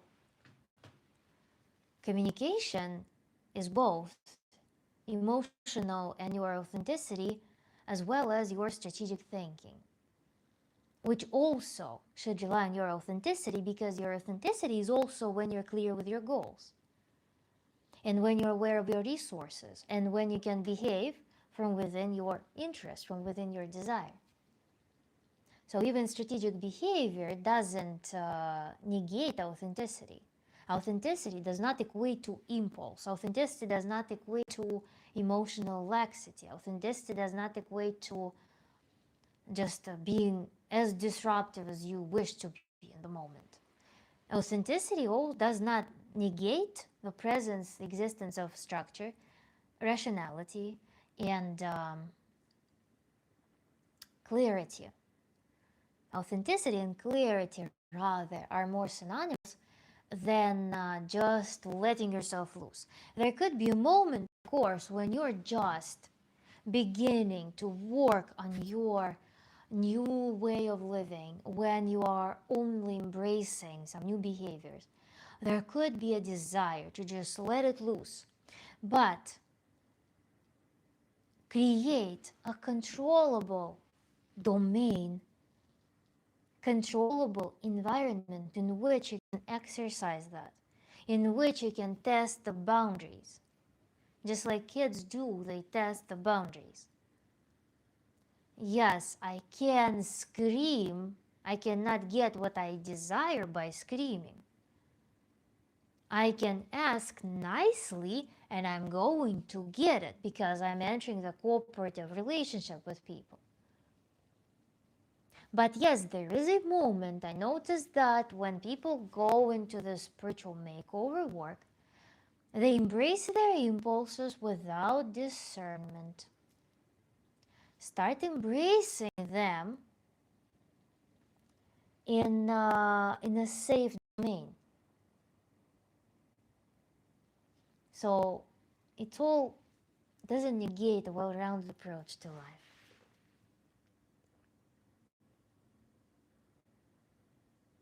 Thank you so much, Hannah, for your kindness, for your beautiful words. Maybe it's the competitiveness. I'm not sure.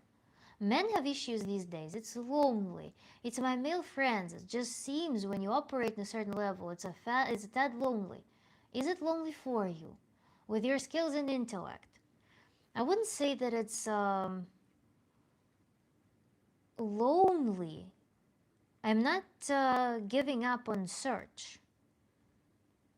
I mean, I have very narrow circle of people, very narrow circle, that I can discuss just anything.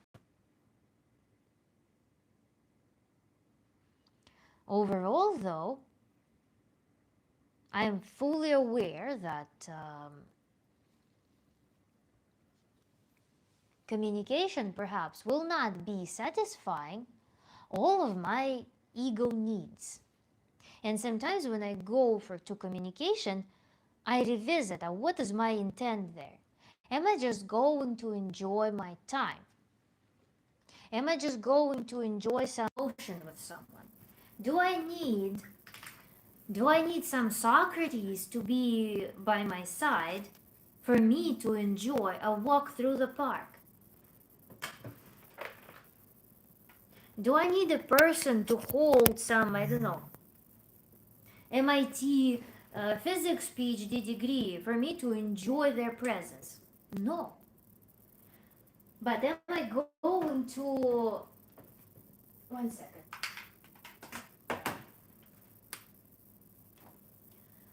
But is this communication going to satisfy my curiosity?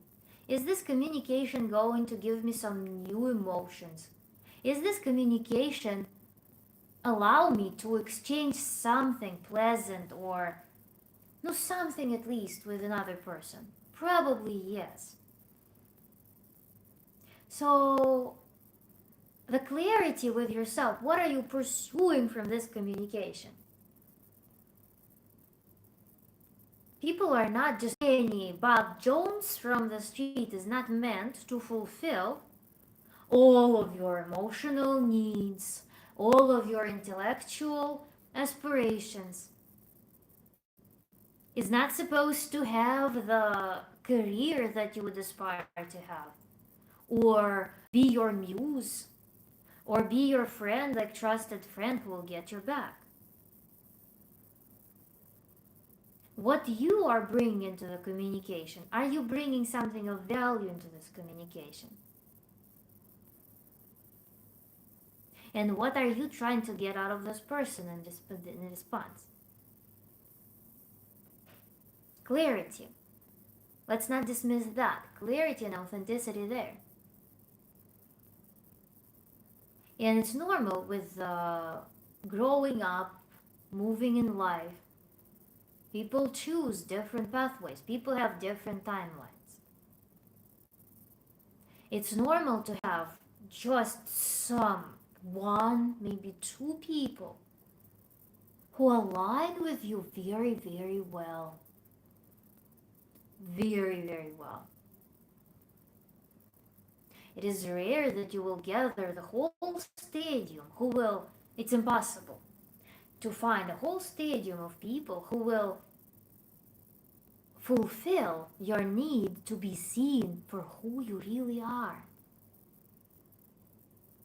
It's a narcissistic dream, narcissistic illusion that is gonna happen.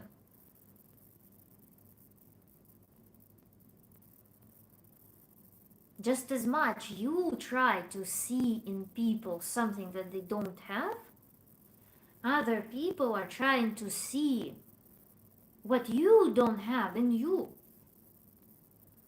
Hence, two holograms are trying to communicate in the domain where they don't have anything in common. Instead of, for instance, gaining clarity, coming from clarity, and getting out of communication exactly what it can deliver. For example, do you care who you would play tennis with? A match of tennis.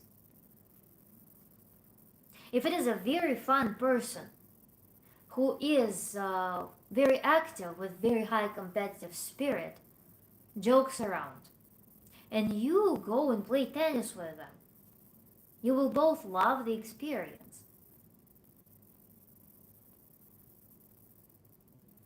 Beyond, try probing that. Is it gonna bring you a more extensive experience? Maybe, but unlikely. My goal is to bring value and to give friendship and love and to just be there. I have one who drinks too much, one who smokes marijuana too much, one that just got out of rehab, regular guys, lol. Troy, thank you so much. So my goal is to bring value and to give friendship and love and to just be there. Well, just be there, but without delirium, because if it's very honorable, it feels very honorable to see people, to see their best part, and trying to force it out of them. because you want that best part for your own entertainment. But you cannot force it out. You can only encourage it to come out. Encourage it through relatable, through inspirational energy, not through, because you think that those people, yes, they have this good, attractive to you part, but so do they have the part that you don't like. And perhaps it is mutual. There is a part that they might find attractive in you, but also the part that they absolutely despise. So,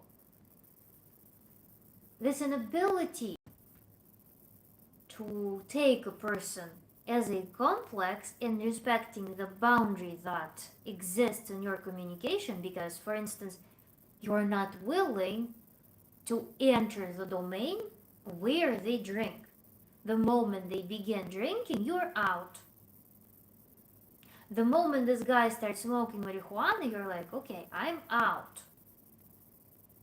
But other domain exists, and you can enjoy it. Or you can also see it as, okay, they're drinking, I have my own thing to do, I'm going to do it. Or I can sit, and if you enjoy them drinking, if you enjoy that maybe they're fun when they're drinking, you can sit through that without expecting them to not drink, without expecting them to wake up suddenly mid-shot thinking, what am I doing to myself? I also want to bring value into this world. I guess I just don't have friends to love life, crave life, and want to enjoy this planet. Can see the atoms for what they are and desire another level, though women do operate on higher levels. Maybe that's the phase of your life where you are going to satisfy the need for the romantic intimate partner first and find alignment there. Because forcing friendships, forcing relationships, forcing communication, forcing all of that is never a good idea. Forcing, like going out of your way, trying to like force something upon against your like flow of life. Is it a good idea? Especially if you don't have clarity for your path. If you're not on your path, it's going to be pretty difficult, because there's going to be an element of, I want to find someone to show me the path, or I want to find someone who will guide me on this path. The women that have good love, aspiration, and crave life. Well, that's the phase. You will meet other people as well. You can treat it as a phase. As I said, there's no need to force friendships. There's no need to try to, like, if you feel bad after communicating with people, just don't.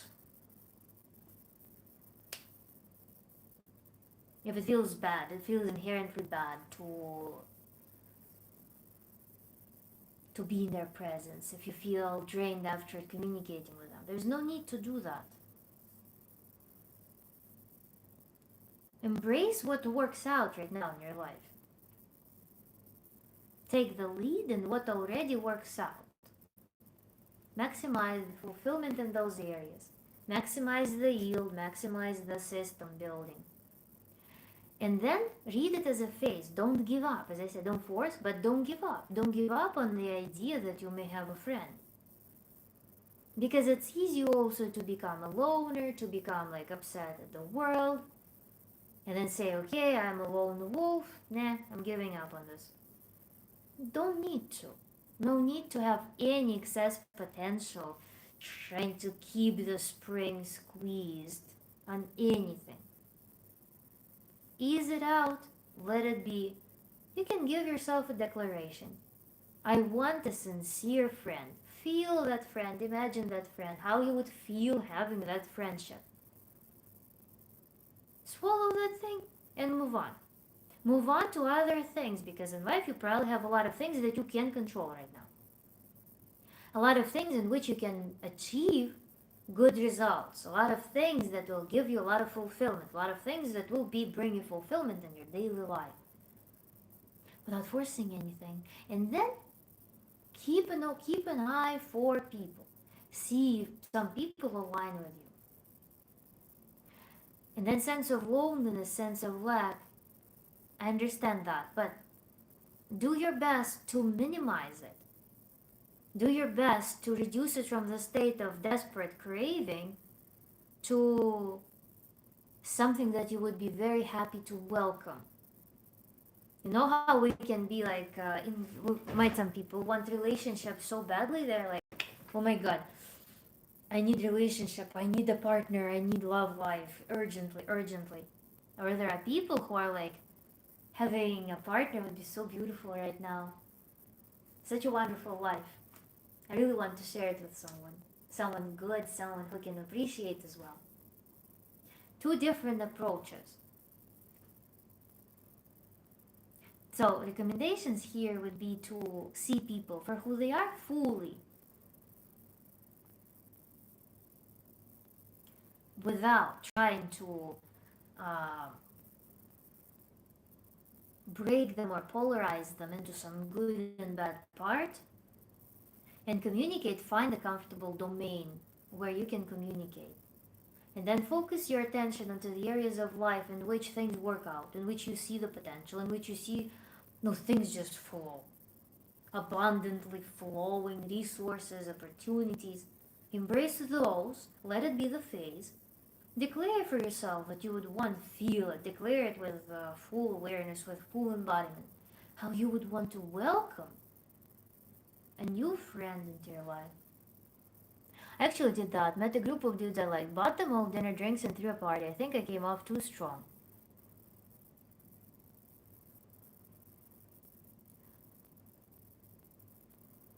That's an interesting approach. How did you meet a whole group?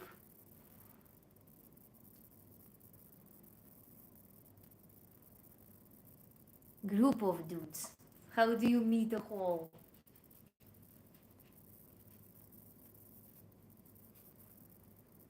Thank you so much. Such a pretty. I love those animations so much.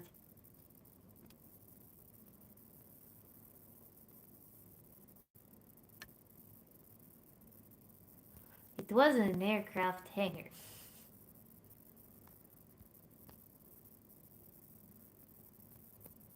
All mechanics. Well, you see, it's possible. I mean, if you give them, as a as a welcome gift, if you give people, for instance, the whole dining experience, accommodations, too much, you give too much, you show them a lot. It may also seem like I don't know, you are some MLM or something, where you give them a lot of credit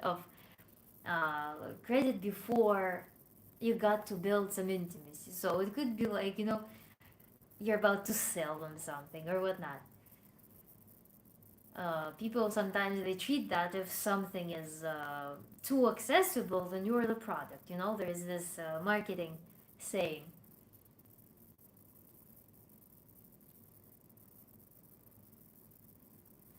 So yeah, that's also the balance. People don't like when they're being bought, for instance. Some people perhaps do, but a lot of times people don't like that. And if they were under that impression that you put too much effort, like, then it's gonna be almost like some cursive gesture.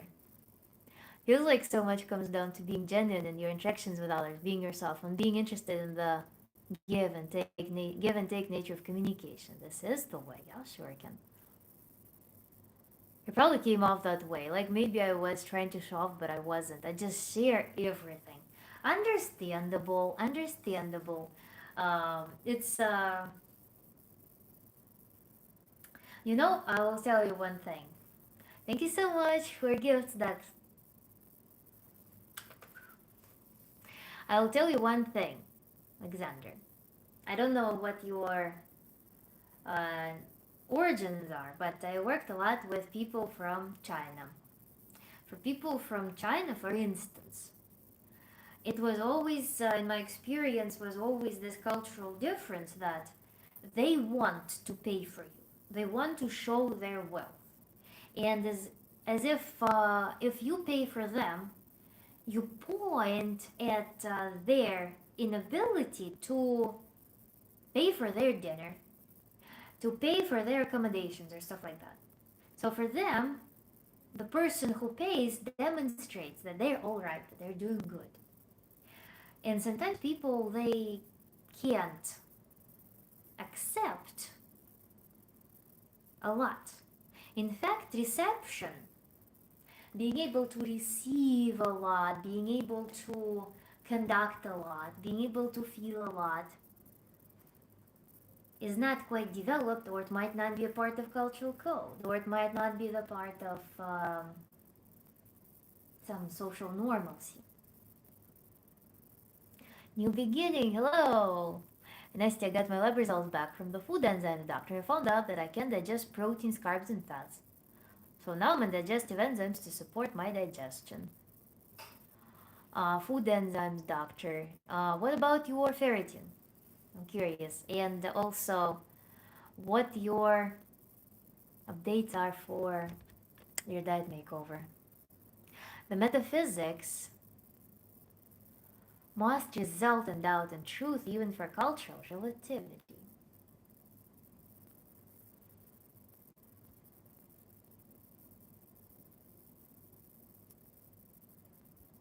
So, where is my Alexander? I have so many questions, but I'm keeping them in mind. Kiva, write them down. We're going to soon have the Q&A session.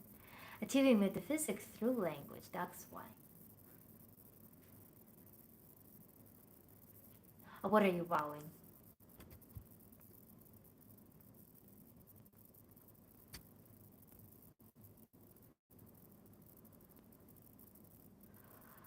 New beginning. Those red cells are really are weak. That's omega-3 deficiency. That's cholesterol choline deficiency.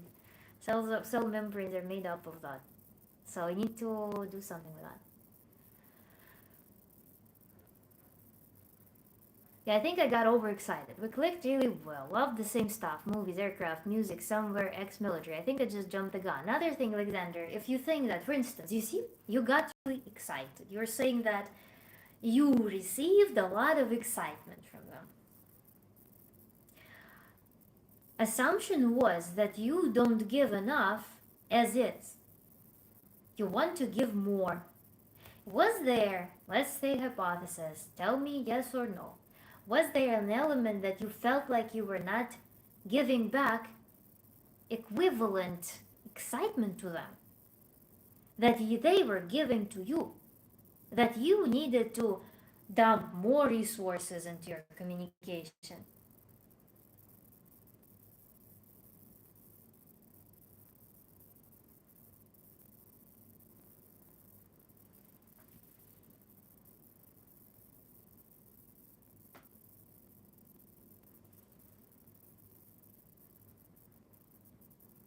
Was there some background thing like that?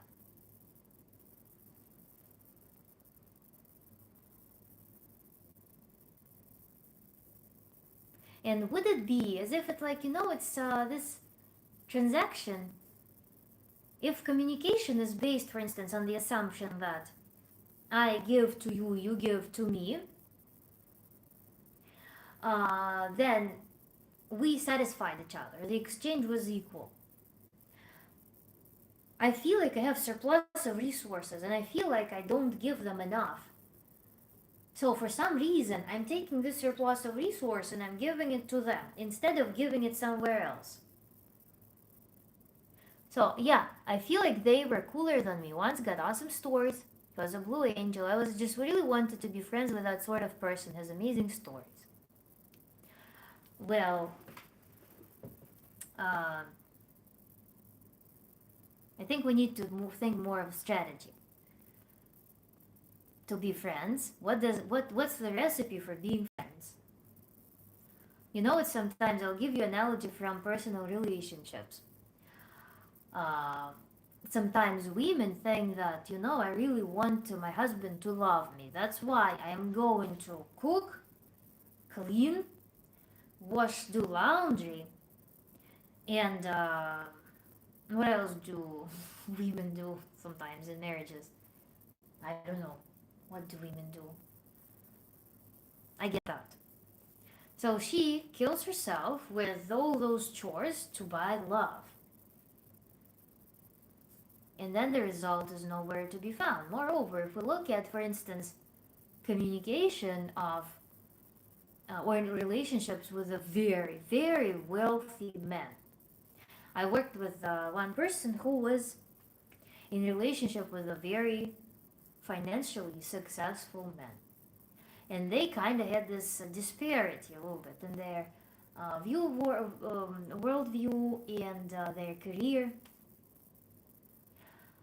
And the struggle to was there partially to understand what can a woman give to a man who can purchase all of those household commodities. So we were thinking, brainstorming, what is that? What is that with human relationships or male and female relationships or homosexual relationships, romantic, intimate relationships? What do they contain? What is the essence of them? Thank you so much, Dax. What is that? Okay, a man can afford a nanny, a man can afford janitor, the maid, the cook, the professional chef. Yet, he chooses to be with you. What are you giving to him? He can even purchase sex. He can purchase sex outside somewhere. What are you giving to? What is that essence? So we were working, meditating on that idea. What is that essence of this relationship? What's in the core of it? Beyond household, beyond hospitality, not hospitality rituals, beyond commodities.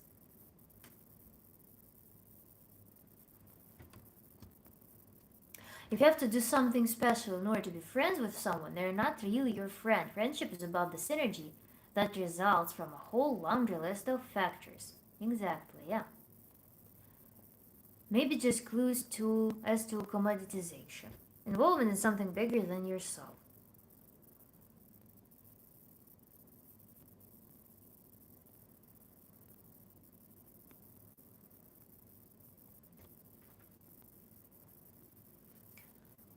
Relationships are divinity and are essential. Not so that analogy.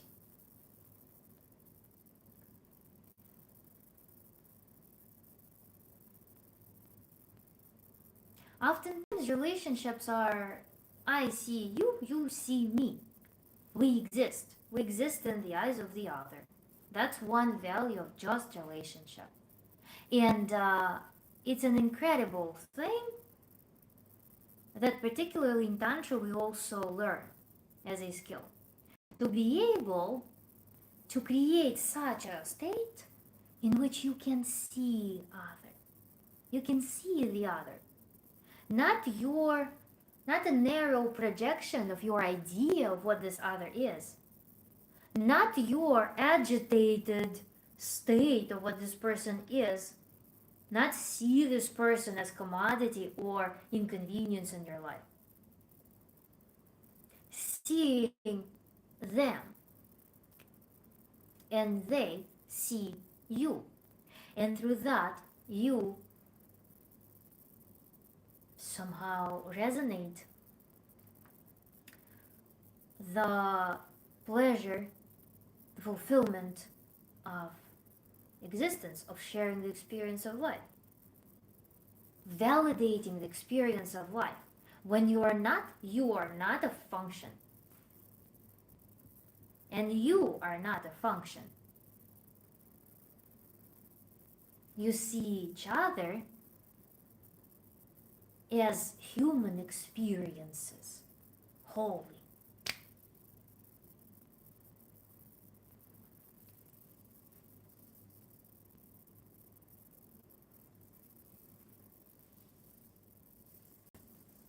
And this is probably the essence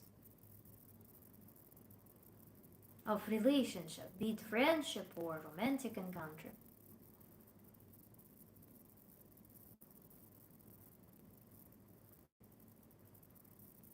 So feel life more intensely, yes, and validated this experience. Yeah, I think it comes from working my whole life and suddenly leveled up. I had the same crappy friends who piss on each other. I never came across dudes with character before.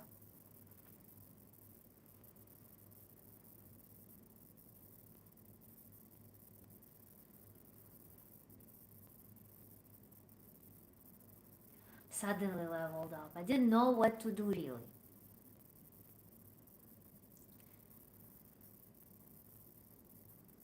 I came across dudes with character before.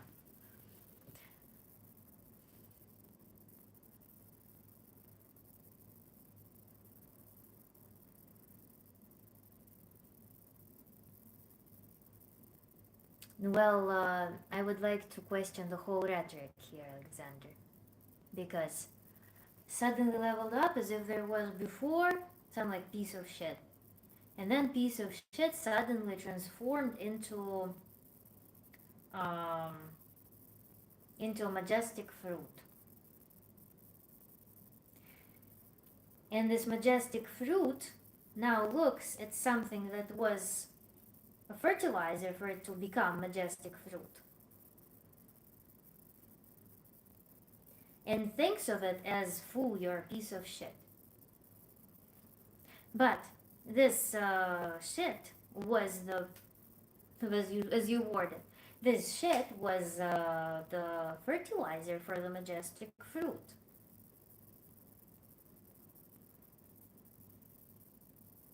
And there is unity of you before, your experience before, and your current state. The life experience is uninterrupted. It goes smoothly. Even though, yeah, there are some transitions, for example, some ripple in the system or some opportunity um, ruptures your routine, and then you, with your resources, you are able to go occupy some other domain in life. But your life experience is nevertheless continuous. And you are still that. You still are that life experience. Suddenly leveled up. This is crappy. This is good.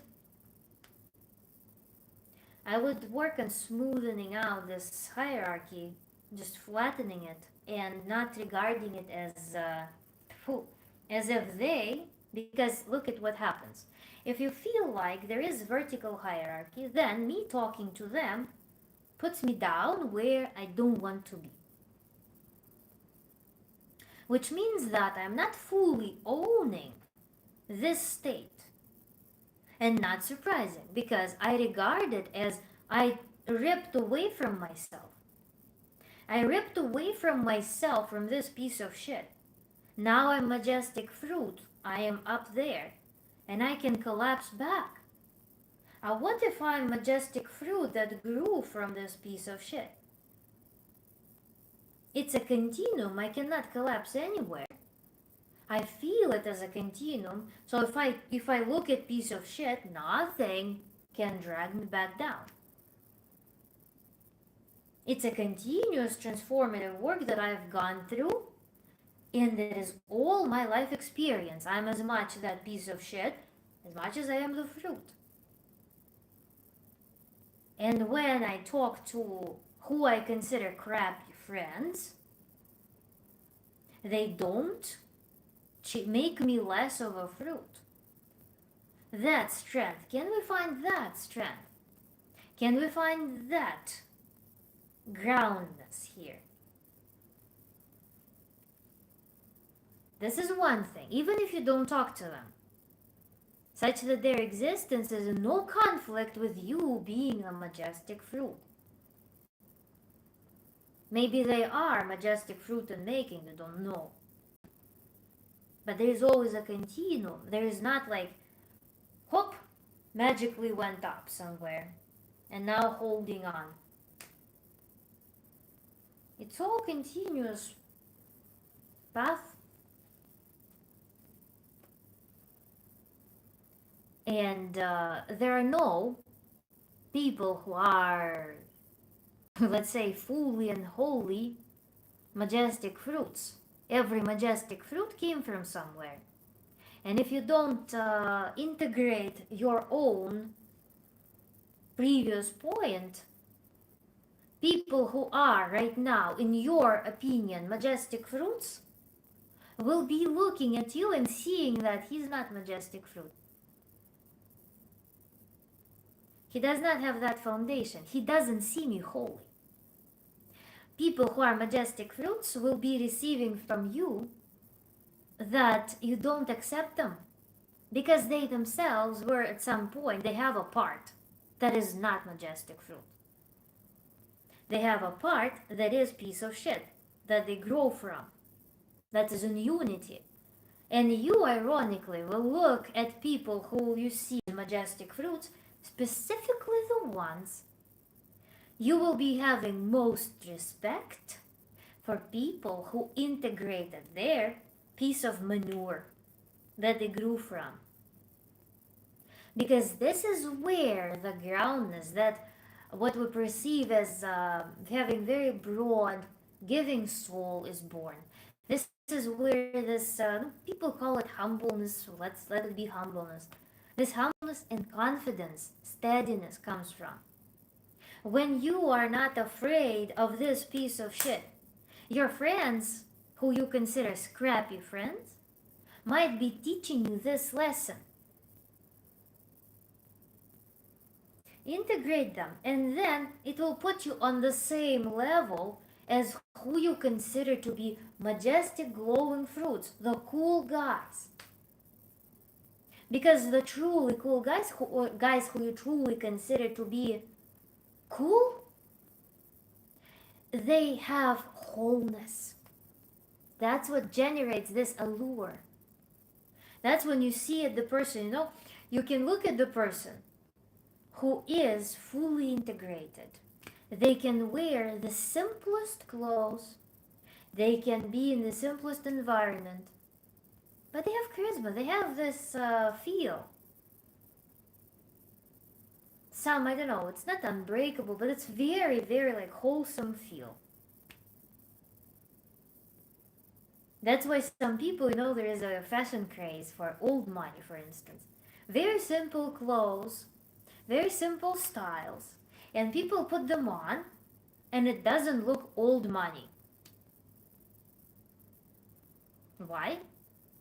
Because so-called old money thing gives the feeling of this stability. And stability comes from solely from wholeness. Stability comes from very, very, very leveled functioning of the body and mind over extended period of time. It's achieved with all those tools, that there is no polarity, there is no radicalization inside of the human. There is no internal conflict. This stability is what gives those people the look that is really good, no matter what they wear. That's conveyed through their face, that's conveyed through their body. You look at them and it's the person is just doing good. And they don't need to embellish themselves with accessories to demonstrate that. It's self-respect, practicing self-respect. Self-respect is when you don't create the internal conflict, when you don't hate some part of you. And then self-respect translates into respecting the experience of your friends. When you aren't treating them as like food, but you're treating them as, I respect their path, they're cool guys, I wish them happiness. And you're chill about that. Then crap your friends. You treat it neutrally if you genuinely feel neutrally about it because you realize that they are, whatever they're doing, they're pursuing their happiness. They're doing their best. And I'm not going to be judgmental with them.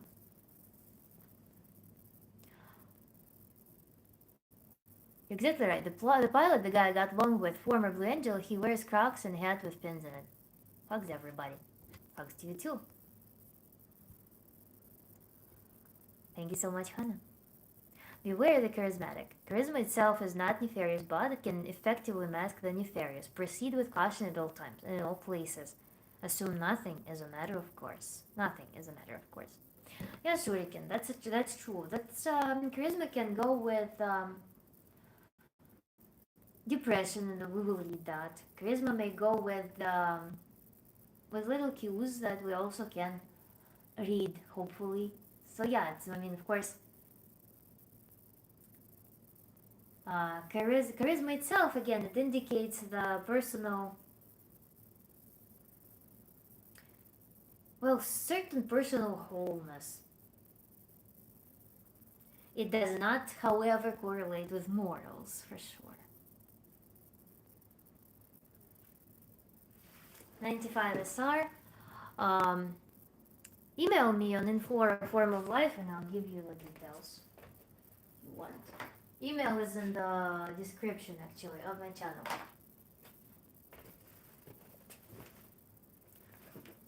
So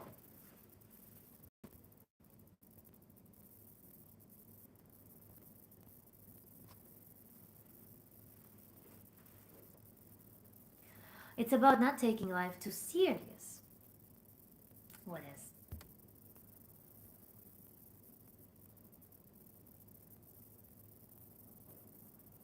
Sacrifice is what knowledge is about. I don't know.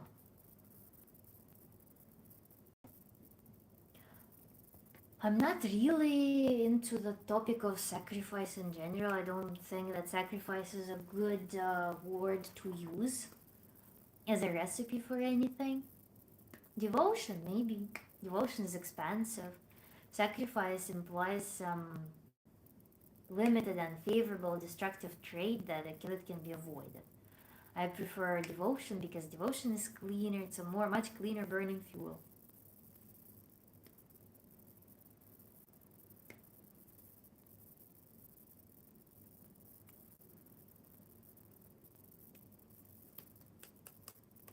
Let's summarize today's talk, by the way, while you guys are thinking about possible questions you may have.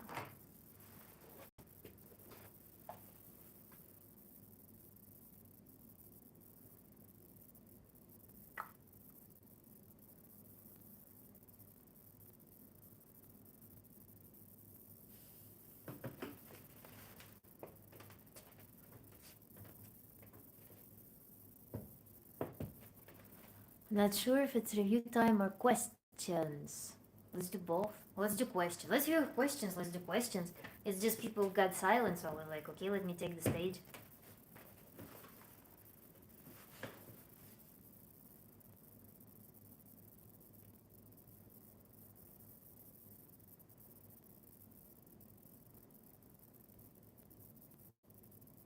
Thank you in the beginning.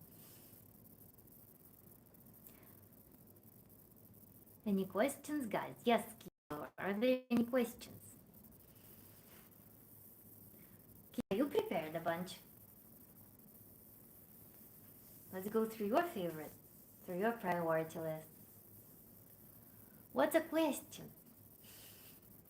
What's a question? Um, it's an intonated statement, not statement. How, by the way, do you define question? I don't know. Need to think about it. Can't wait for your next workshop, Hannah Lucy. Yes, same. I will send you the link. I'm very happy that you finally reached me, and so we'll go through some cool practices next time. I want to live in the Keys. Have you ever been there? I've never been. I lived in Florida. I lived in the west coast of it. Never been to the Keys though. Did you make your shorts? Yes, Shuriken, I did.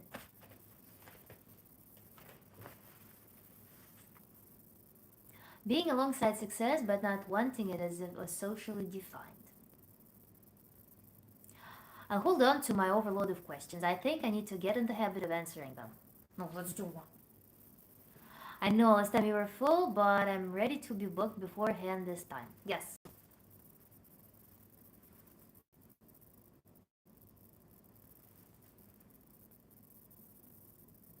Thank you for course. You're welcome.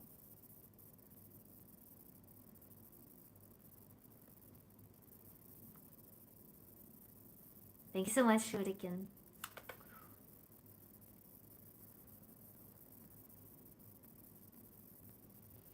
This fabric, I think, I know this fabric fancied me, but I think it's more for linings.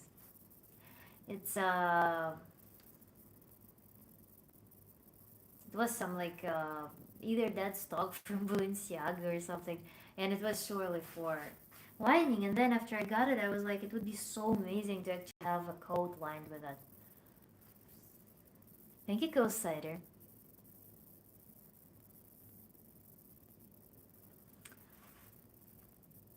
If I say one question, then that's not holding questions.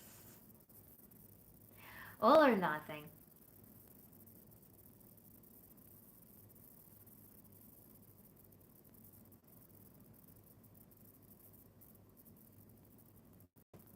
Thank you, Shuriken. Thanks, Miller. Thank you so much. By the way, I have the matching shirt with silk with transparent silk on the back.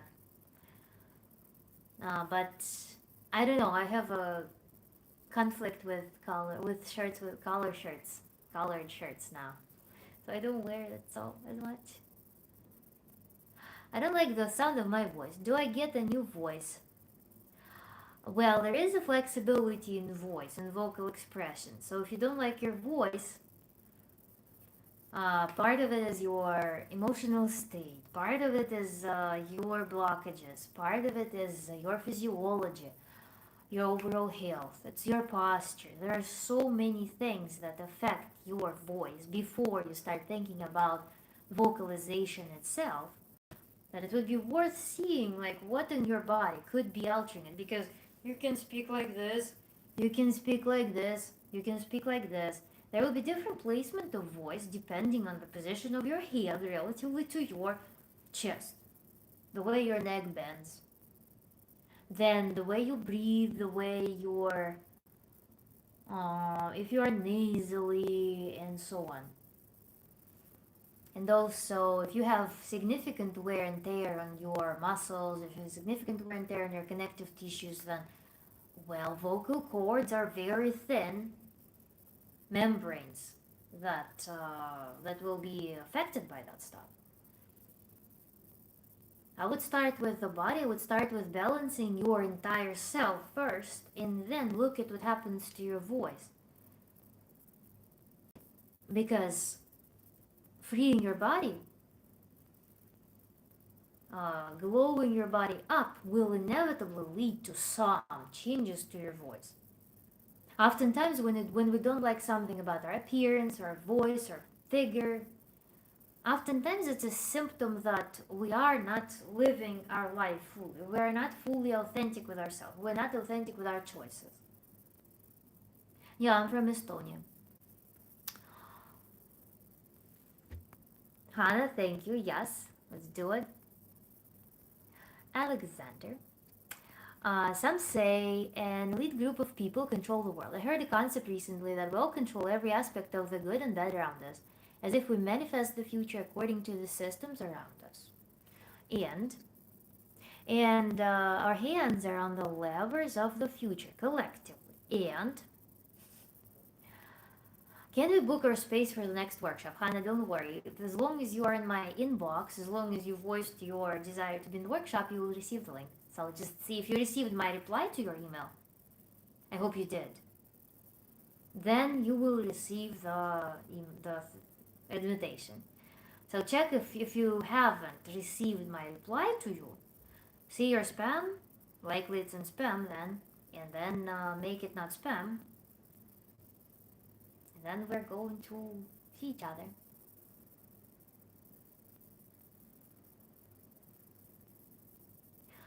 Which do you think is more likely? Okay, so some elites and nothing depends on us, and us controlling the environment. The world is in general a very abstract concept. Alexander, I would say the world, the society, it's incomprehensible concept what the world is. For most people, it's an incomprehensible concept.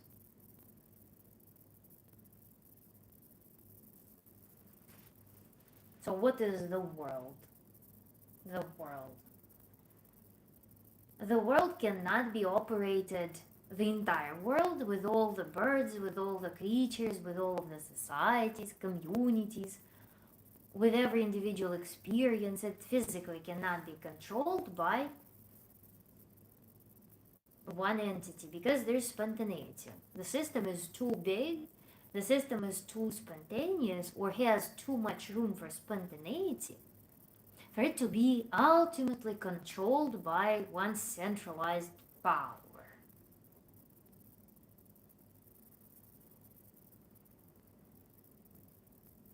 Moreover, the system as we know it now is a super novel thing. The global system that is being built, some informational abstract system, what we call world, is being built right now.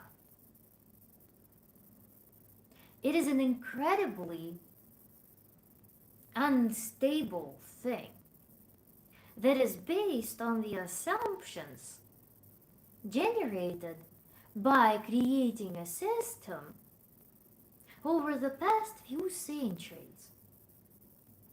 The system is driven by economical fluctuations. If you do investments,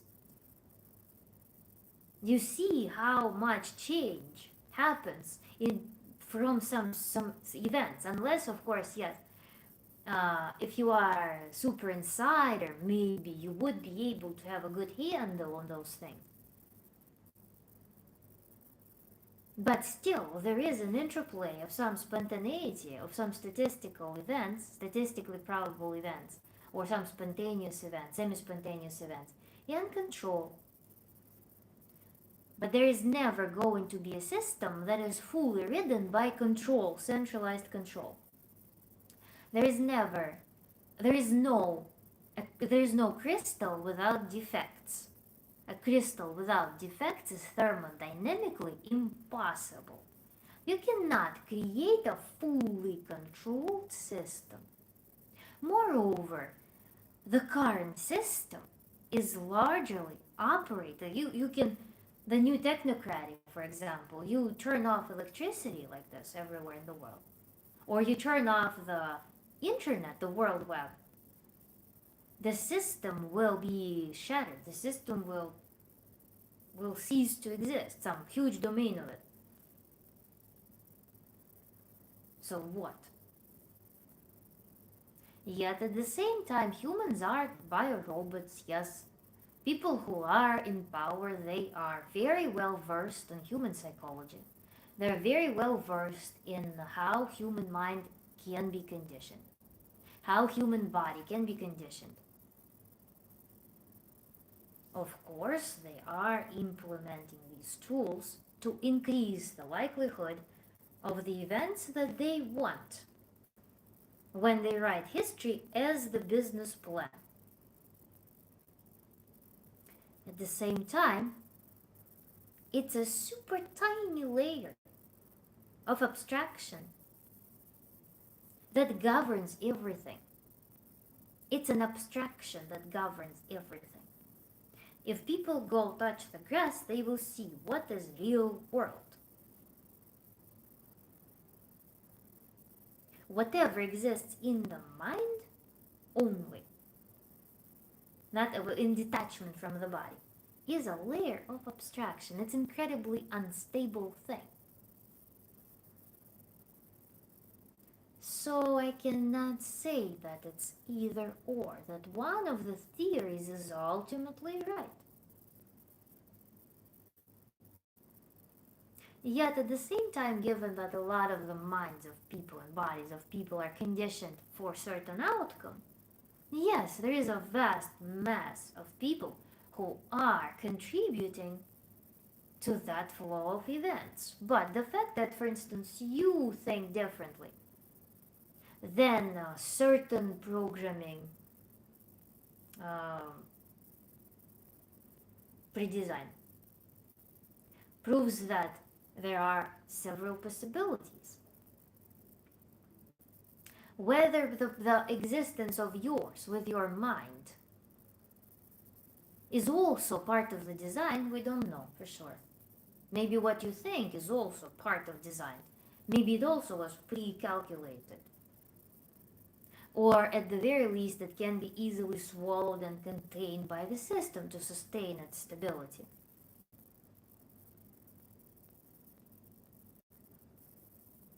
On the other hand, your life is a human experience, and there is nothing you will know beyond that. You will only know your human experience. The only thing that you will live through is your individual human experience. Some people think that they will continue in kids, they will continue in their arts and crafts, in their businesses. No, you won't continue. You will have this much of human experience, and that's it. And this is the only thing that you will ever know in life. I see the control, the sleepiness, well, doesn't bother me because I still love the beauty of life, but I can see a massive checkout. I want to dress in a purple suit and shake them. Good idea. Enlightenment is the only solution to break out of the human condition. For the most part. I mean, again, we are operating from within the world. There's a bound. There's always bound to something. Even if we dismantle every abstract system, we're always going to depend on nature. And then, the predecessor of abstract system, the predecessor of hierarchy, was our vulnerability in the face of nature. That a cataclysm could wipe humans out, that animal migrations or some climatic changes can wipe out the population, that I don't just harshness of environment could wipe out the population. So what to do? Need to build systems. There was this interest in trying to conquer nature. Yes, it came at a price. It came at a price because yes, humans started to propagate more, but producing more ill people. Humans became slaves. They're alive, but they're slaves. So there was this trade-off. Thank you, Hannah, and good night. Don't worry about the link. I will send it to you. Again, if you received my email, you'll receive the link. So no worries. You can email me back such that I know that you've seen it. I live in Kansas. What kind of people do you meet in Florida? I mean, I lived in a pretty old people place, but it was old wealth, I would say. A lot of old wealth, and then some layer of immigrants. A lot of young families, like young moms and stuff, were walking around. A lot of wealthy people. It's really pleasant environment for that reason. A little bit. It was a little bit weighing down that there was either like children, or there were a lot of elderly. There was no kind of young. There were no young adults.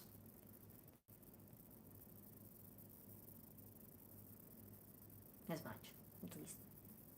So the infrastructure was built more for older people, like retirees.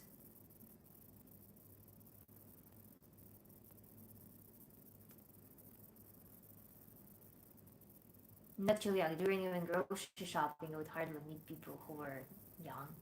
It was weird, a little bit imbalanced. What is the most exciting place you've lived? Moscow, probably. But back in the day, nowadays it's not surely. Florida seems like it's overpopulated now. Well, relatively to what it was probably, but didn't feel like it. Hannah, thank you so much. Oh, nice to have got a few notes from tonight. It was so enlightening. So we hit the target. Thank you so much. Thank you for our beauty. Have a good night.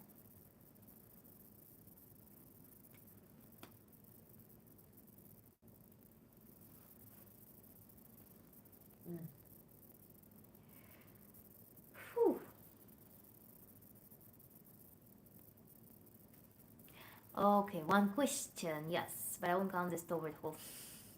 Sure, Q.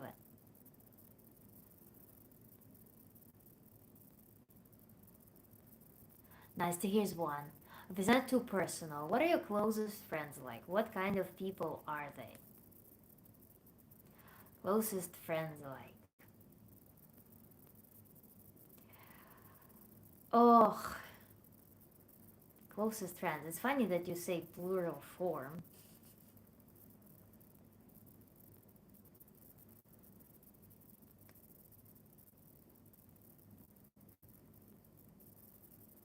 You know, mostly family comes to my mind, actually.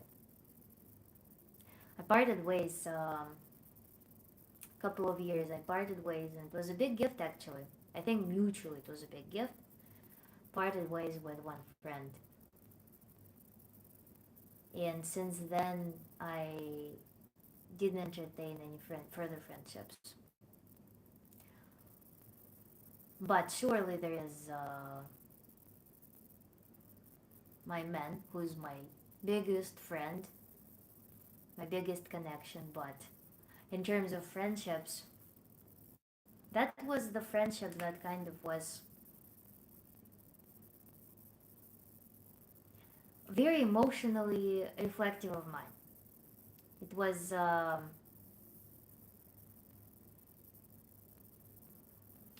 exploratory relationship for me, and it also the biggest role it played in my life was that this person, my this friend,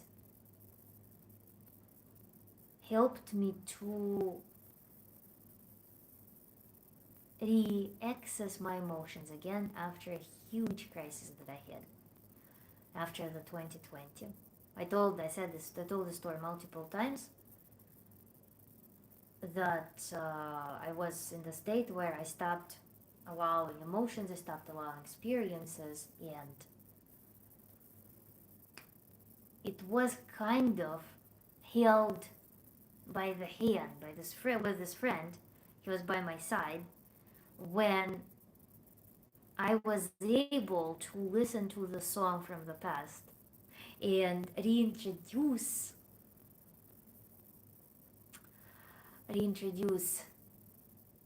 some emotional stimulus into my life again. So it was more of a person reflective of my experiences rather than the person who would pull and push me somewhere or cause me to, I don't know, develop very much.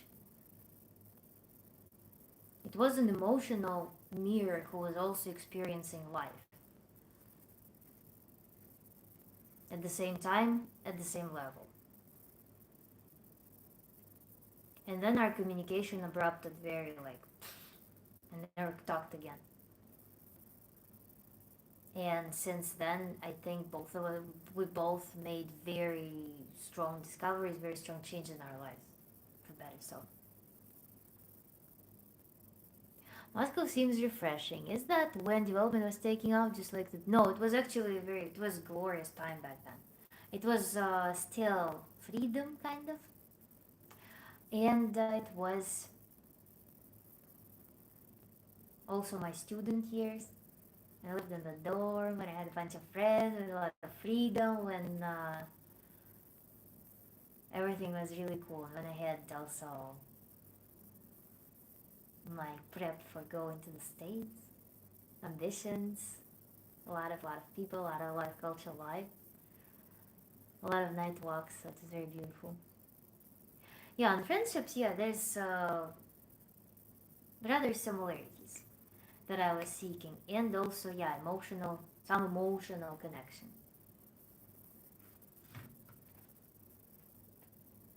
And that actually was a series of friendships for me that were like that until I prioritized prioritized my integrity. And friendships kind of became redundant, friendships like that. Oh, I also had another friend, by the way. With that friend, oh my god, it was that moment of 2020, 2021, and we entrusted in each other, entrusted our beliefs, or not beliefs rather, our understanding of things. And with that friend, yeah, we had super huge underground communication for a while until it became a little bit old. I just, at some point you learn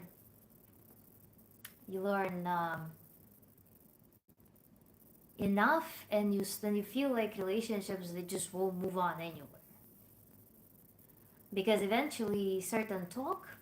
Okay, first when you just meet and you are entertained with some communication, when you feel mutual validation of your ideas, thoughts, of your viewpoints, eventually that dies out and it must transform into some mutual creative work.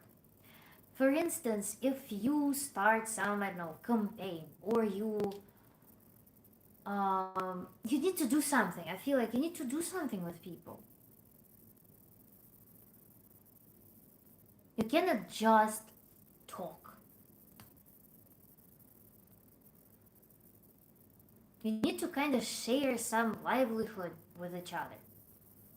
You need to be a part of your life. You need to have some space. You need to have some activities that you can share with people to keep friendships, relationships in general going. When it's just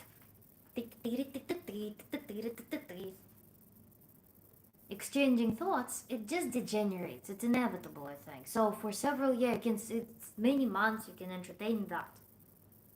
But then it exhausts itself and it ends. So I had these super intensive bursts of these friendships, of this super deep connection that eventually were felt like, no, they just should end, because there's no transition to any productive plane from them. Thanks for share. It was an excellent ending. Thank you, Shuriken.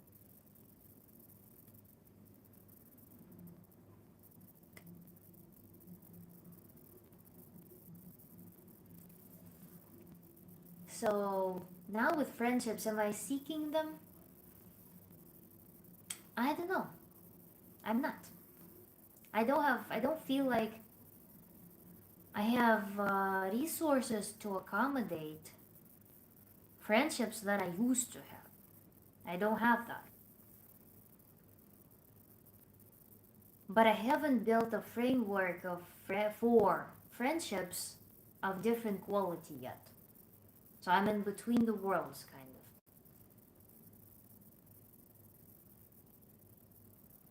Because there are people who come to my life who we have an excellent connection with sometimes. But I feel like communication becomes heavily limited because the problems that we're solving are kind of different. And then when there's different kind of problems and different kind of, also by the way, resource harvesting in people, it can result in one person becoming a donor, one person becoming a recipient. And so you, instead of having friendship, you start having this, you plug in yourself into some system that cannot survive without your impact. You become a function. And I don't want that. I don't want function relationships. So, I don't know, I have pretty fulfilling network of people, I should say. It's more familial. And more familial in a way also that I know exactly. With time, I came to realize that there are domains that are suitable for entertaining relationships. Yet there are domains in which you're either going to be alone, one on one with your experiences, or with maybe one person who knows you very well, fully. Because parents view you from their stereotype of perception.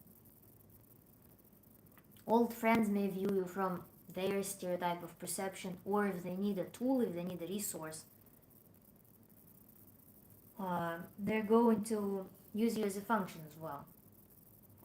Even some encounters oftentimes end up being very, very like weird.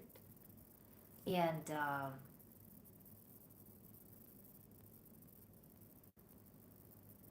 don't know. Maybe my personality structure, I don't know. I just grew to treat it very neutrally. I don't crave it. It became my comfort zone. To me, it's important to know that there is community, that there are people, that there is some movement, some activity around me, that people are doing things, that people are alright. That's, for me, it's good. But I heavily moderate how much I actually uh, interact with them and on which basis. If that makes sense.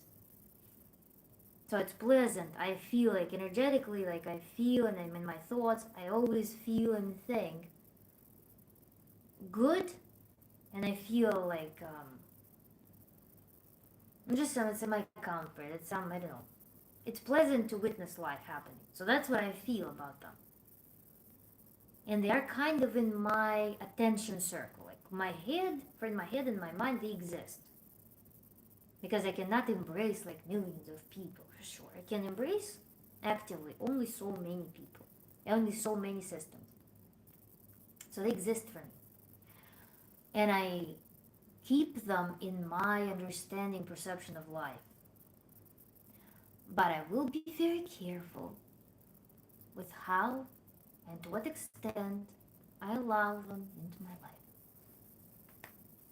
I don't like being around people. I don't like people in general.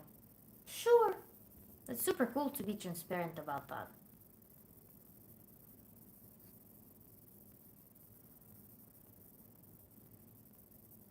Thank you, Alexander. Feel free to email me. What kind of rock art is there? Is the part in your house? Where? This? Or it's hard to find others who think running, reading, and relaxing is fun. Or maybe it's easy if you approach it differently.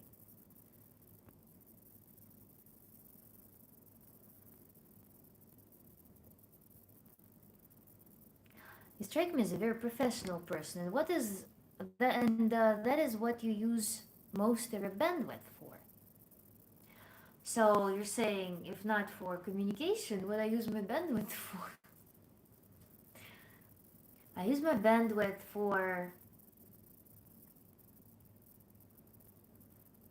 well, I have a lot of challenging things, mentally challenging things, or intellectually challenging things happening right now with this project. So live streams is only one part of it. But there are also things that require a lot of groundwork first. So that's what I'm working on.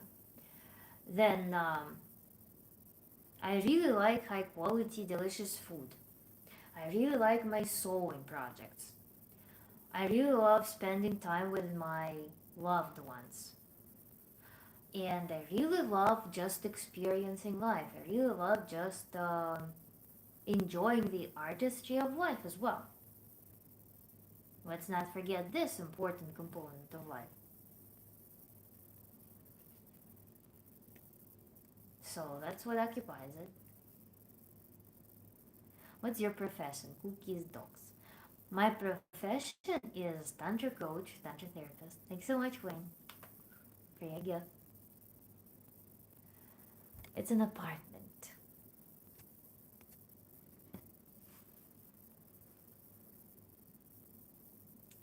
What is your favorite beef dish then? Medium rare steak.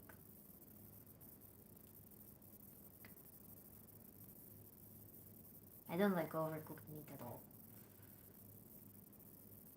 I mean, not at all. I like it, but it's, I think, inferior compared to steak.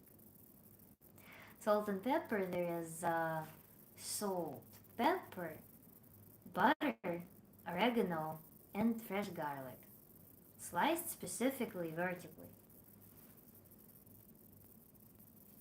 Medium rare steak, yes, the great one. Cast iron, stainless steel.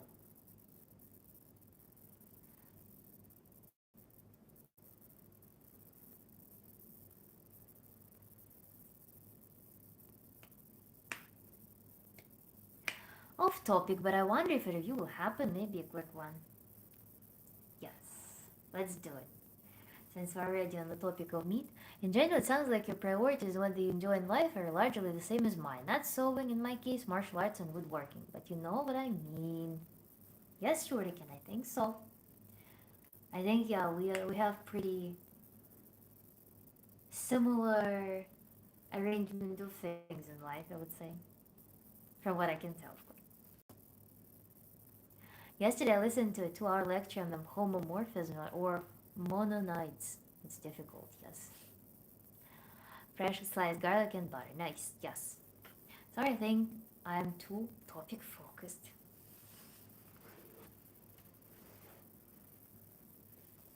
What do you teach, Tantric? What? I teach Tantra. Tantric, I guess makeover, if you wish. So, review. What is that? Cookie dogs. Are you new? I thought I saw you on my channel. So, Kiva, I think it's good actually to stay on this plot. We're going to do a review. So, we are going to stay on this messy plot, but I think you will remember exactly what we're talking about here. We're talking about the person who, for whatever reason, only learned to live in this hyperactivated state. So the lifestyle of such person is aggravation of nervous tension without proper rest, then collapse, forced rest, and then aggravation of stress again. This way of life, as we described, is an antagonist of physical health. It's an antagonist of mental wellness. It's an antagonist of mental clarity. And how can we reach enlightenment without mental clarity, without wholeness, without the union of all components of ourselves? Impossible.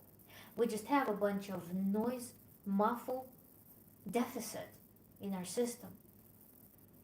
We're talking about tantric methods to gradually turn from this curve of overstimulated, constantly stimulated or agitated sympathetic nervous system, how to gradually create domains in which person is restful, when the person can healthily respond to stress, when they're in normal baseline state, Then they go in this agitated stress response.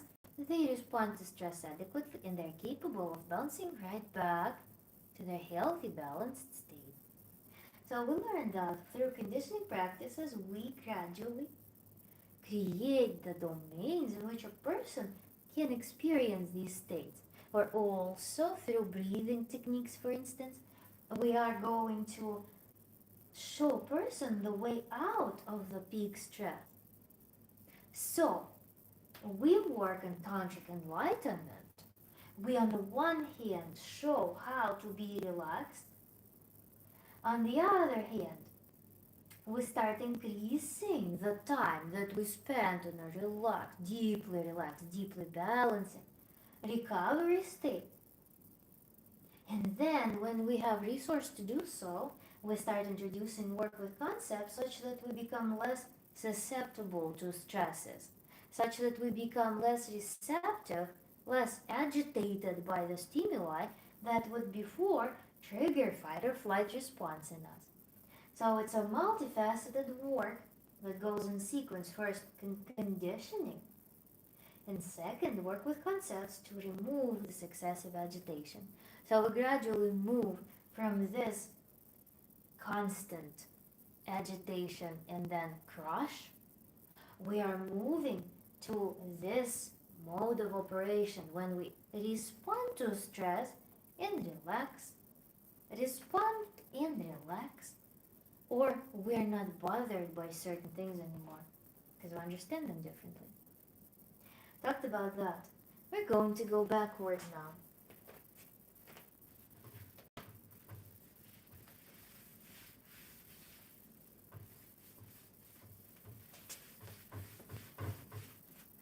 Remember how we talked about enlightenment before?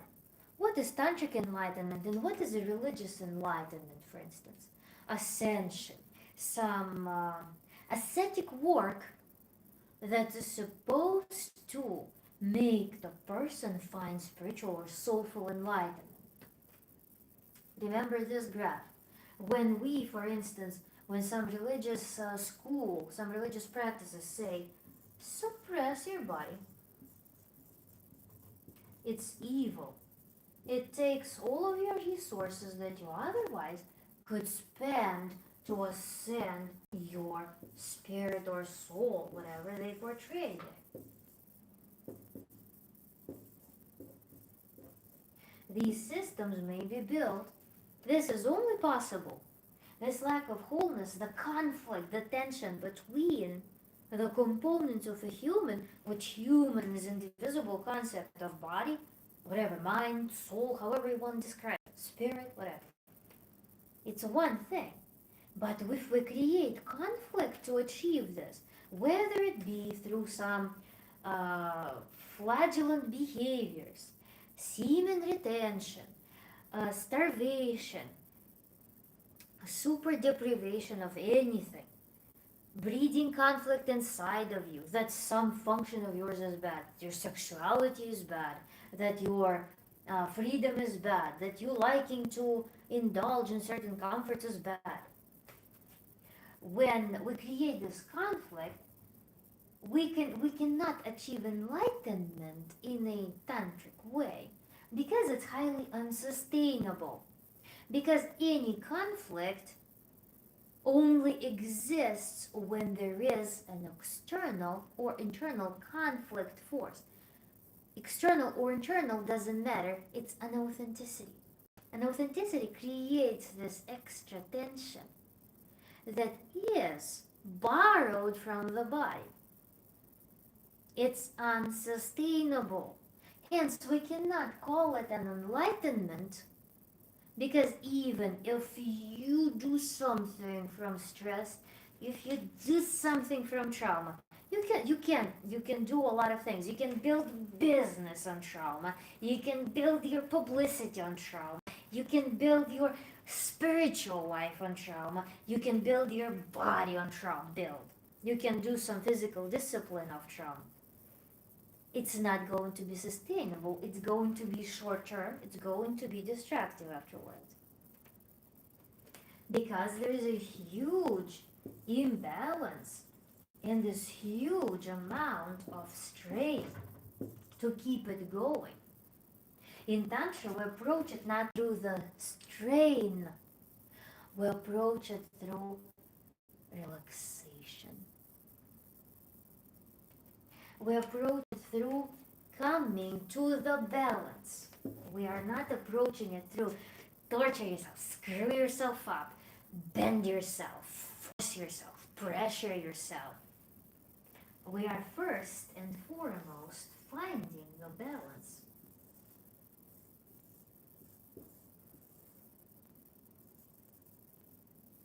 We're finding the balance, which is in that relaxation that we just discussed. The function, the proper function of the body. This is the baseline. This is where everything is born. This is what will give us energy source to achieve the enlightenment. But what is the enlightenment? I keep going backwards. Remember, I drew these little things.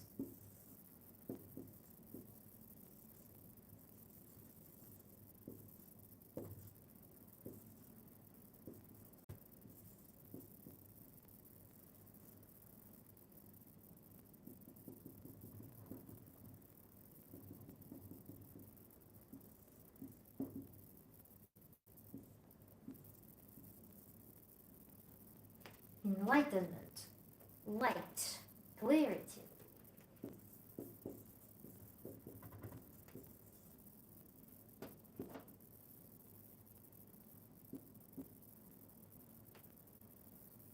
Not enlightenment is confusion.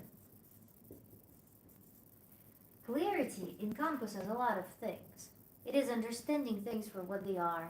It is understanding who you are. It is adequate.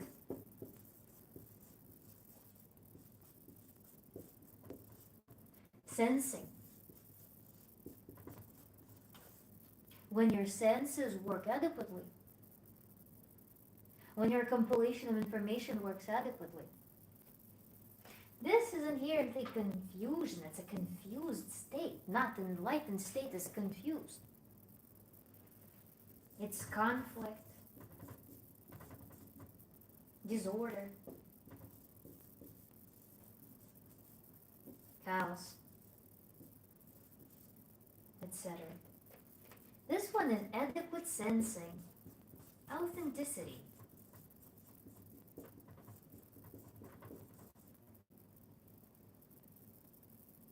Unity. It's a unity between all components of your existence.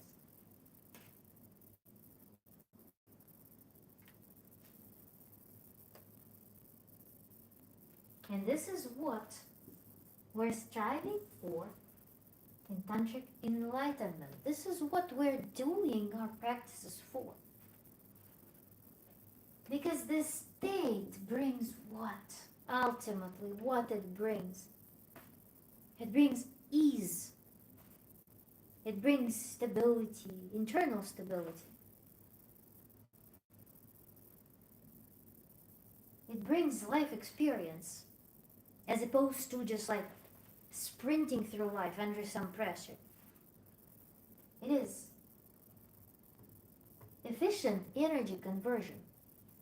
It is ability to enjoy life as close to the genetic potential as possible. It is being able to experience the range in life, to sense life, to receive, conduct pleasure. And that's not because this situation is one we're looking at there and dance. And when we're trying to find million reasons to not live. So this is it for the review. Clarity is on the discovery list being worked on. Thank you so much, Kiyoshka. I was seeing a little bit with my peripheral, the flowers. Thank you so much.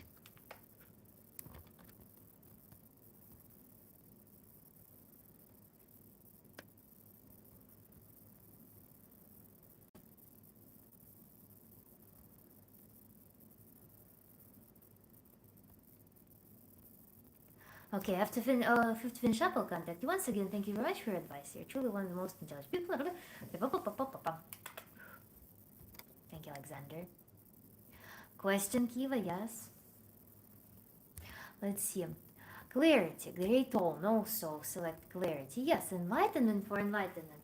We begin also by talking about the spirit, spiritual enlightenment, definition of spirit, and how it all boils down to physical function. How what we read as spirit in a person is how their hormones function, how they function hormonally. What do they? Because what we project into the world, up to our scent, is projected by hormones. We read the hormonal activity when we are in the presence of another human. And so enlightenment has every spiritual, anything spiritual thing, spiritual enlightenment. I would break down into balancing your hormonal activity. As simple as that. It would be much easier if I could summon you throughout my day to put together a chart for me. That would be fun.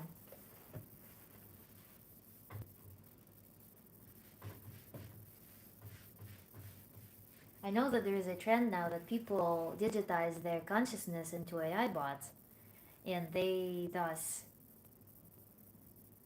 can do exactly that. So, I don't know, I feel some barrier to doing that though.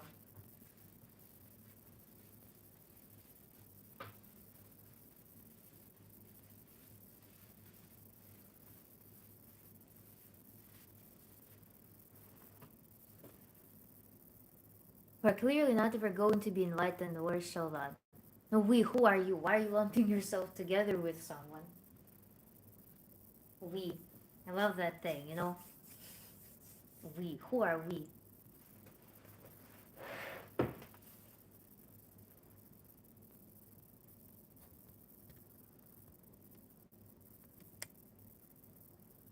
Should there be a break from words, I will continue the garden. As you wish, Kiva. The words are your creativity flow. And if you're in the mood for the garden, that's where your creativity flows. And that will be wonderfully beautiful. If today you feel like that. We as a human race. No, we as a human race, I mean, are you connecting with every single human member of human race? That's a stretch. I mean, there is some commonality in human experiences, but such concepts as how you view the world, perhaps, will be quite particular. So it's your choice, whichever is fine. Kiva, I responded to that.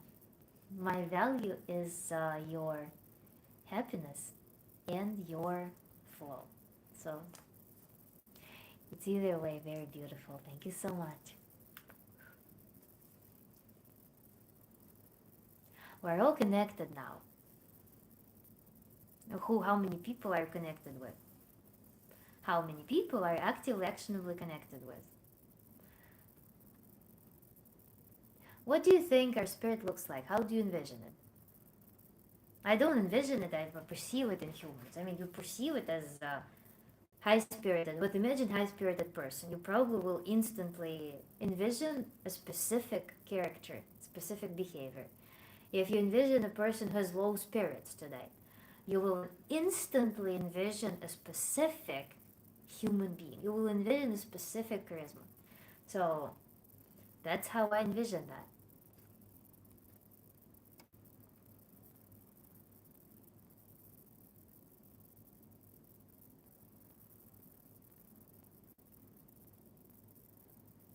Kiva.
Kiva, I'm just receiving your extremist content, which is flowers. YouTube is so funny, I don't know.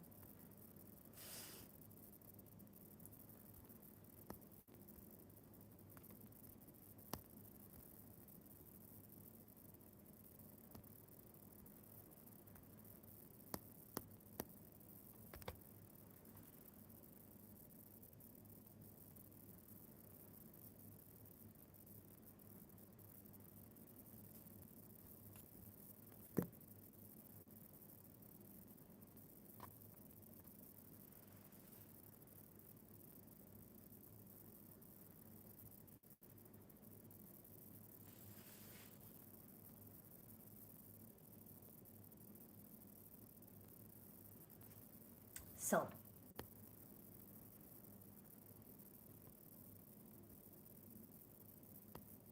guys, it's all down to one human experience. And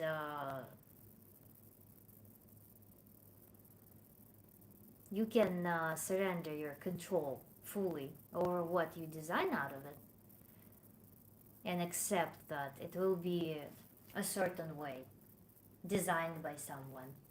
You can claim control over things that you do control and take a different trajectory for it. It's not necessary, there's no obligation to choose one way or the other.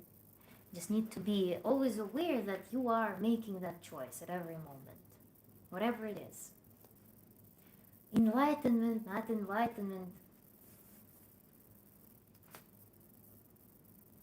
up to you, how you define it, what you want, what you do. And saying that things are a certain way in the abstract system of the world, and thus I'm choosing to do certain thing a certain way, it's totally cool. Just as much as thinking from within and perhaps claiming more control over things that you can control. But it's all an option.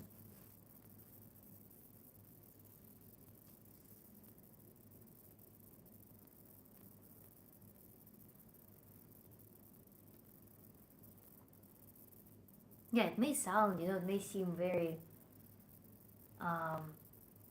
laughable. It may seem very like abject and gross to be like caring about some enlightenment, some like petty fitnesses and self-care when there is something dark coexisting with you at the same time. It might seem like that, like it's absolutely gross, terrible, and I don't know, immoral, and why. But then you can totally change the way you think about it.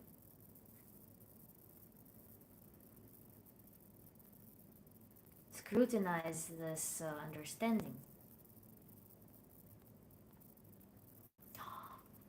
Kiva!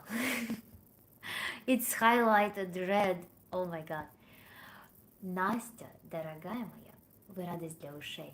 Приятно вас слушать, но еще приятнее видеть вас счастливой от своей работы. Счастье штука трудная, то дальнозорка, то близорука. Я скажу, пусть все невзгоды обходят вас стороной, оставляя место только для счастья. Спасибо большое, Кивушка, спасибо вам за такой подарок, спасибо вам за такие добрые слова. На счастье, кстати, я поняла про счастье там сверху.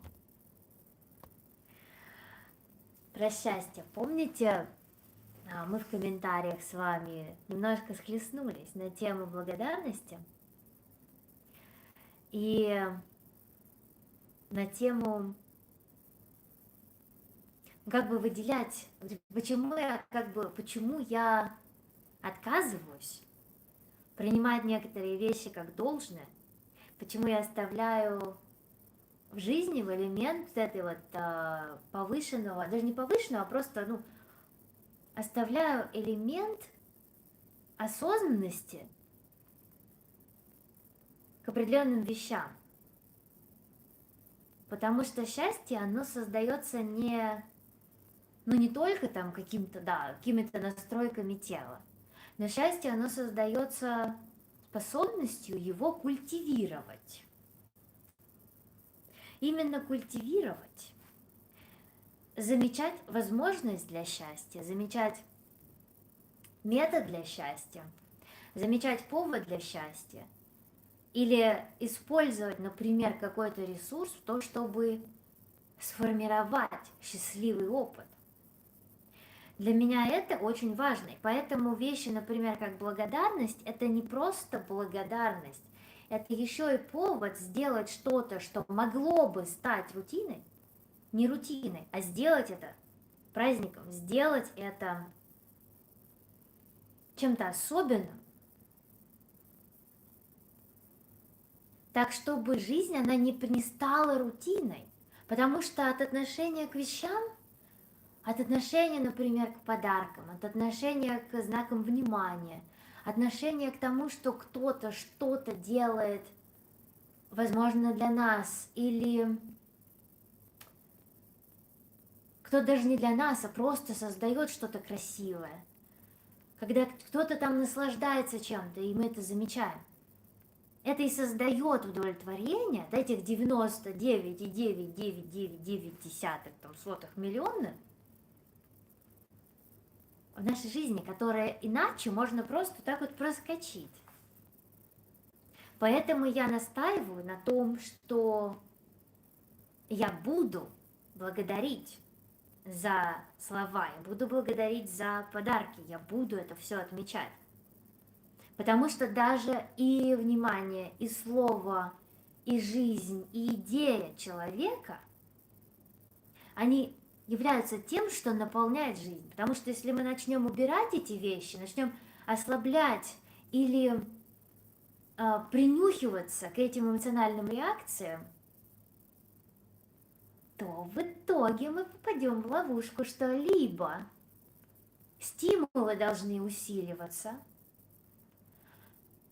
либо жизнь станет, в конце концов, даже если стимулы усиливаются, то жизнь станет просто серым говяным полотном, несмотря ни на что. И небо голубое, недостаточно голубое, и солнышко какое-то, слишком жаркое. Поэтому вот эта тантрическая штука, кстати, которая в тантре очень сильно именно через внедрила в свой опыт. Праздновать все аспекты жизни, которые можно отпраздновать. И это очень круто. Я вам очень благодарна, и на счастье спасибо за такую красивую тему. Потому что и завершить на этой ноте с нашим Enlightenment очень приятно. И спасибо большое вам за подарок, Кива. Рассыпай.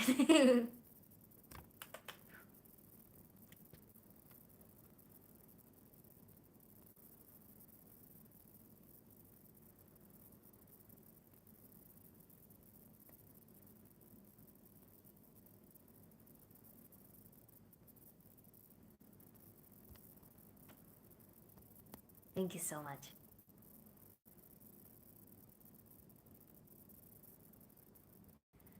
And Kiva? No gratitude needed. Please accept it, Kiva. Accept my gratitude as the cultivation of beautiful emotion that you can use for your enjoyment. Let's do it this way. Because otherwise we'll be subtracting something. But we can be adding something. And by adding something, we're cultivating more life effectively. So that's how I suggest that we treat it. The great tone, the choice is enlightened or clarity. Elaborate. I don't understand the question.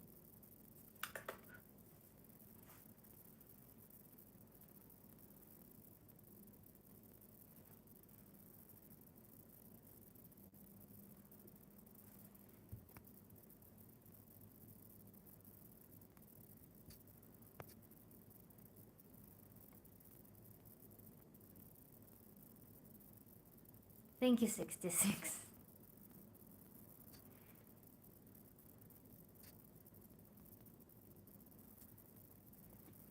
The choice is enlightened or clarity. No, nothing rings. I would like more details on your question.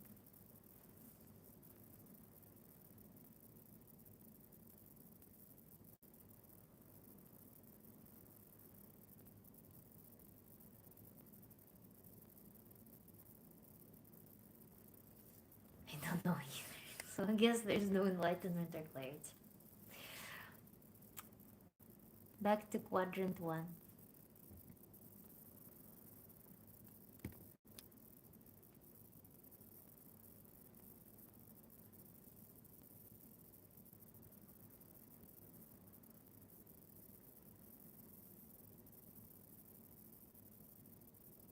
How long does the super chat stay up exactly? It doesn't go away after a few seconds. This one is taking away. uh, the little one taking a while. The little one, I don't know. I never measured that. I noticed that they stay, but I don't know for how long. The great home. Adding to each other's lives, cultivating together. Such a wonderful way with words. Thank you, appreciate that. Yes, it's like an against reductionism.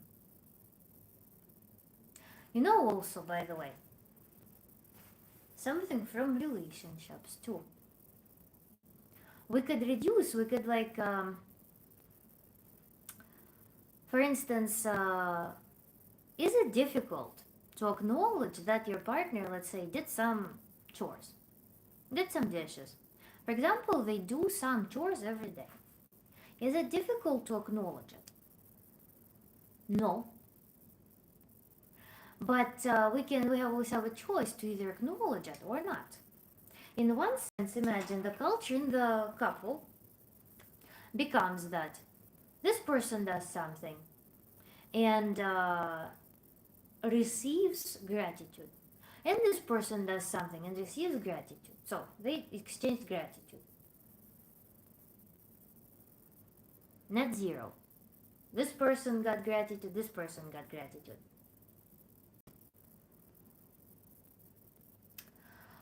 Or this person does some chores and this person does some chores. And eventually they stop acknowledging that. So this person doesn't receive gratitude and this person doesn't receive gratitude. Net zero. So net exchange is zero, effectively. If we think about that, gratitude is reducing something. If we need to like bounce gratitude back and forth, and it annihilates. But in reality, we're dealing with a system where, in the first case, when there is gratitude, this is when people feel seen, their effort feels appreciated, but moreover, they've communicated. They've communicated something beautiful. They've communicated appreciation. Here, they did not communicate anything. Here, they communicate appreciation. They put on their beautiful garden, they put appreciation. Now, their beautiful garden has a seed of appreciation growing. Every time they are doing something good, they train themselves that there is a precedent for us to go into the garden and cultivate appreciation, bathe in appreciation. It's an invitation to feel something more. Whereas when we don't exchange this gratitude, we are going to seed nothing. We could have communicated something beautiful. We decided not to. So something is removed from the relationship now. And then through these little things, people may find that their relationship is empty. Because relationship is empty now, because we do this reductionism. We don't acknowledge something that we do. So instead of commenting something good, instead of inviting person to this loving space. Instead of that, we're going to be reducing that. So that's another illustration of importance of that. That's not just like, you know, I give you things, you give me things. And it's like some tie. It's net zero. No. It cultivates something in the world. So that's how I feel about it.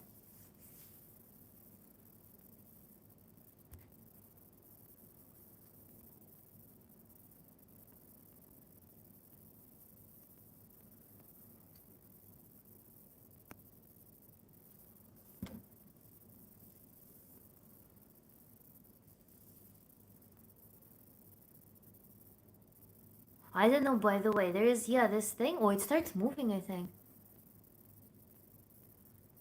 I'm like looking at the meter. I think I don't know if it's moving or not. Maybe it's optical illusion. I think it's steady. I don't know. I don't know how it works. So I'm taking one more question and we're going to part.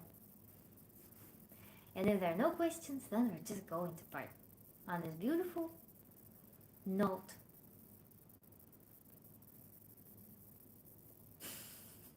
I don't know, but for me it was like, it felt like it was like closer to completion or whatever it is.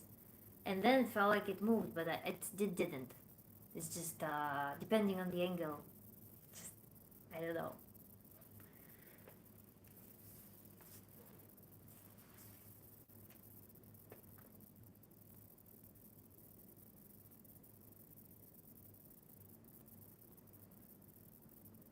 I never knew what those bars mean. Like why there are two colors. I don't know. Something to Google.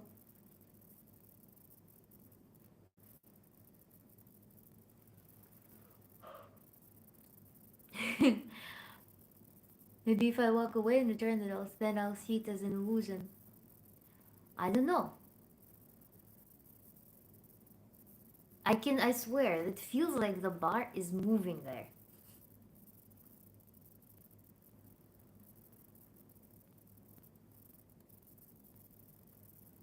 Such a weird, it's like, you know, those pictures where they show, where you're like, look and it's like, they say, by the way, this picture is not moving, or this figure is not moving. It's just color or something.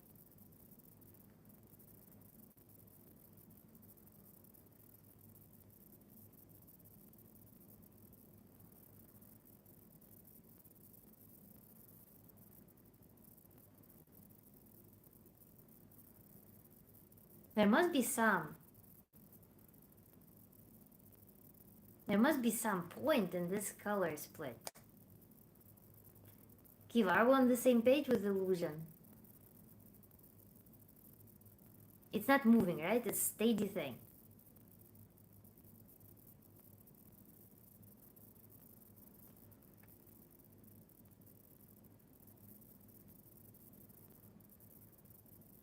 I don't know, it's almost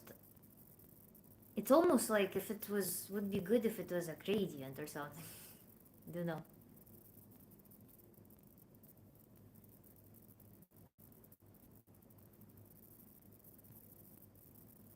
I don't understand the value of that bar.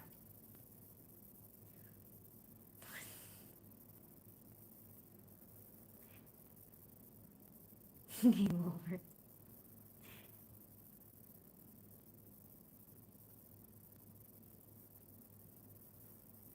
Okay. Any questions? I'm asking one last time. And I'm going to go for a walk with my dog.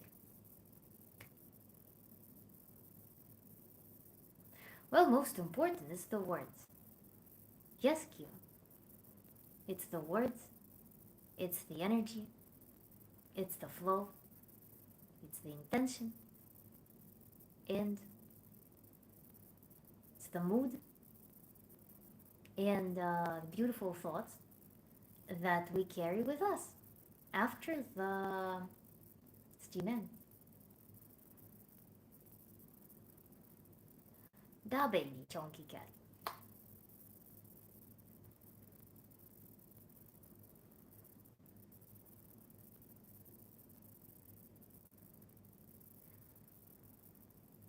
Thank you so much.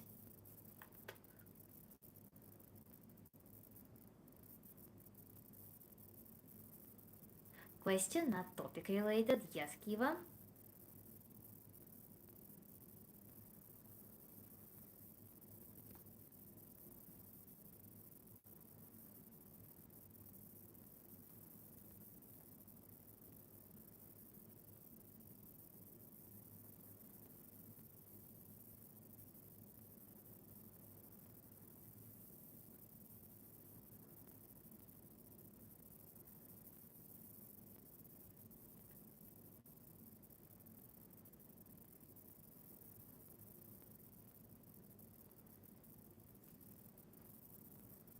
Can I see what this gift does, please? I'm curious. If not, then it's okay. Kiva. I don't know.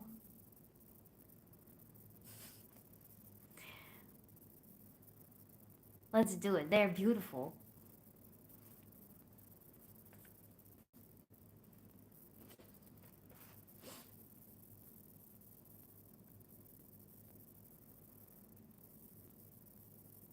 Oh, I think the bar moved, by the way. Speaking of that. Illusion. Or maybe.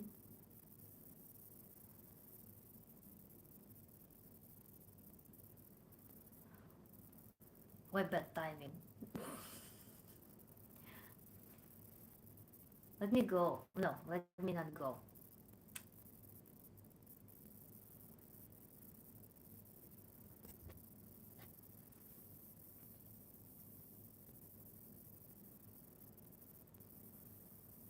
Okay, I'm deciding between two of them. I will pick them up.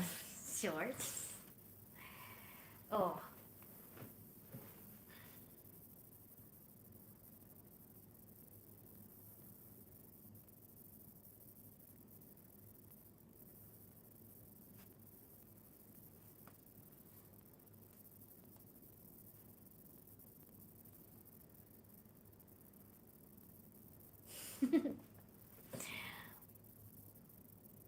yes.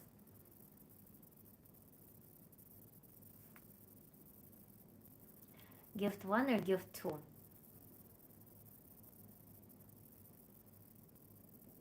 Let's do the following. If I pick this one will be gift one, this one will be gift two.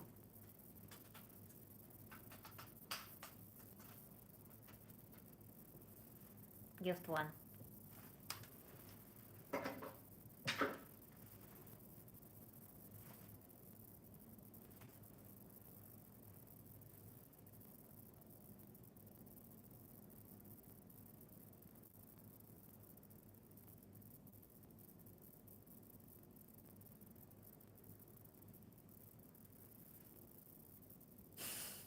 It's a chance that tells it. Oh my god. Oh my god. Ah. Oh my god. Ah. I know exactly. I know exactly the reference. I know the reference. I'm so glad I saw your comment right before the stream. I know exactly what you mean. That said, very much try the giant practice, specifically with the inflation mechanism. Yes.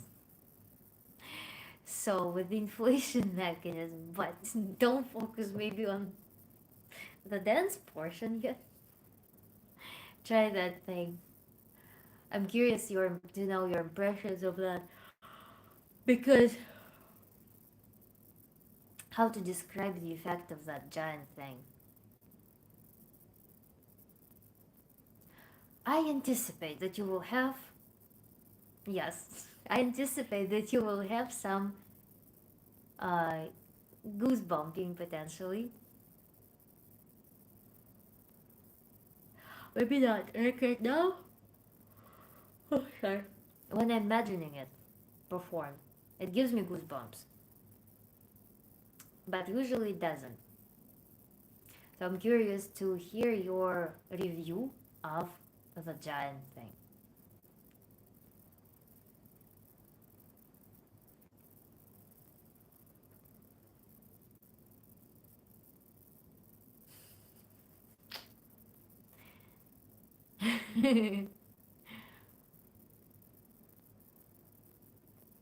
You wouldn't distract. Wait, I would understand the reference.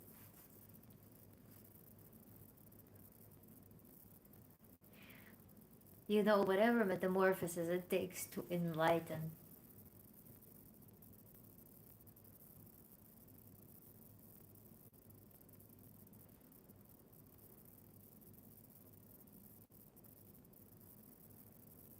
Thank you so much, Kyo. Thank you for your gift and the gift with meaning. Can you imagine Madam teaching a topic and all of a sudden a narrative answer appears on her screen? Uh, he, well, you see, it's a part of our work.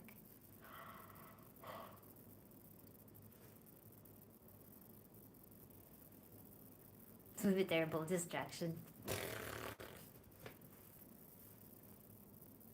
Imagine if I introduce this level of spontaneity in how I teach the topic. You know how in school, in post-Soviet schools, they had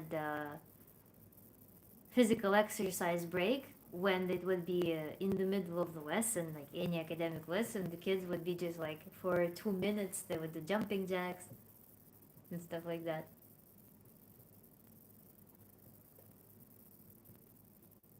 to kind of keep kids in a more natural state.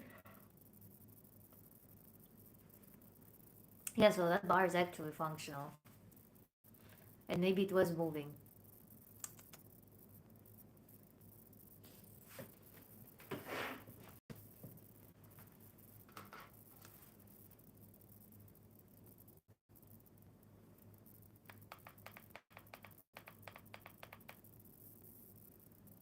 Much better. I need to finish my project. Hope to finish it soon. I'm striving. Yeah, I am going to read your email tomorrow about that because I'm really curious about that. And I was, I have been actually, after the shirt that I made, I have been so, like, so attracted to sewing again. And I have this idea, but I don't know what exactly to make. Thank you so much, Wayne. I'm trying to, so I want to approach your um, inspiration as the potential gate to me finding and committing to something because I have so many options. I have this fabric that, let me show you this fabric, and it is not enough for much freedom, and I'm debating between making short skirt, making shorts, making pants, making small dress. I have no idea what to do. I'm so torn. I insist. Inspiration.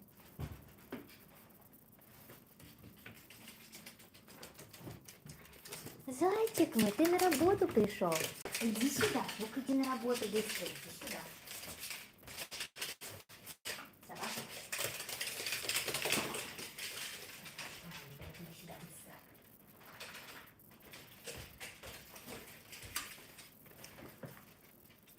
Yes. I had drawings on my board and I couldn't decide. Just couldn't decide. I need to see that someone is doing something, committing to something, and then I will be like, let's do it. As opposed to just being in my mind and not knowing what exactly to do because of so many options. I'm hoping to get some ease from watching something being done. Кузенька, иди сюда на работу. А то что ты на работу не выходишь? Ну-ка иди сюда быстро. Иди всем привет скажи, пожалуйста. Иди быстро всем привет скажи. Зачем тебя мясом кормлю? Ну-ка на работу быстро. Бегом. Иди сюда. Иди сюда на ручки. Иди на ручки. Нет. I vote for short skirt. Question which one? Which one? I have options for that as well. I wanted to make like the buttons, like it kind of goes like this, and buttons with like this, and with pockets, or the ties. Like imagine make like something like belly skirt, but out of that fabric, and maybe with frill or something. Иди сюда. Иди ко мне, мой хороший, иди на работу, всем приветик скажем. Yes, it gives inspiration every time. I told you, Kim, it's insane. Кузенька, иди сюда, пожалуйста. Кузенька, иди приветик, скажи, пожалуйста. Тебя все так любят, тебя все так ждут, мой принц. Тебя все так ждут, мой хороший. Вот так. Вот она, пришел. Вот, молодчина, спасибо. Вышел на работу. Умница, да. Молодчина. А то ты по ресторанам ходить гораздо, а на работу ходить нет. Забываешь иногда. Да, мой сладкий? Вот так. Все, пес пришел. Пес всем сказал привет. Thank you, Kiva. Yes, it's amazing. Thank you so much. Какая моя. Все, сейчас пойдем с тобой уже гулять. So yeah, guys, email me if you have any concerns, any questions, anything. If you want to participate in the workshop that will be next week on Saturday, then have any suggestions for topics? Thank you so much. Suggestions for topics can go in the comments, and let's stay in touch. Thank you so much. Thank you, everyone. Thank you, guys. It was a wonderful time today with you, and I'll see you next time. Thank you, Kiyushka. I liked it as well.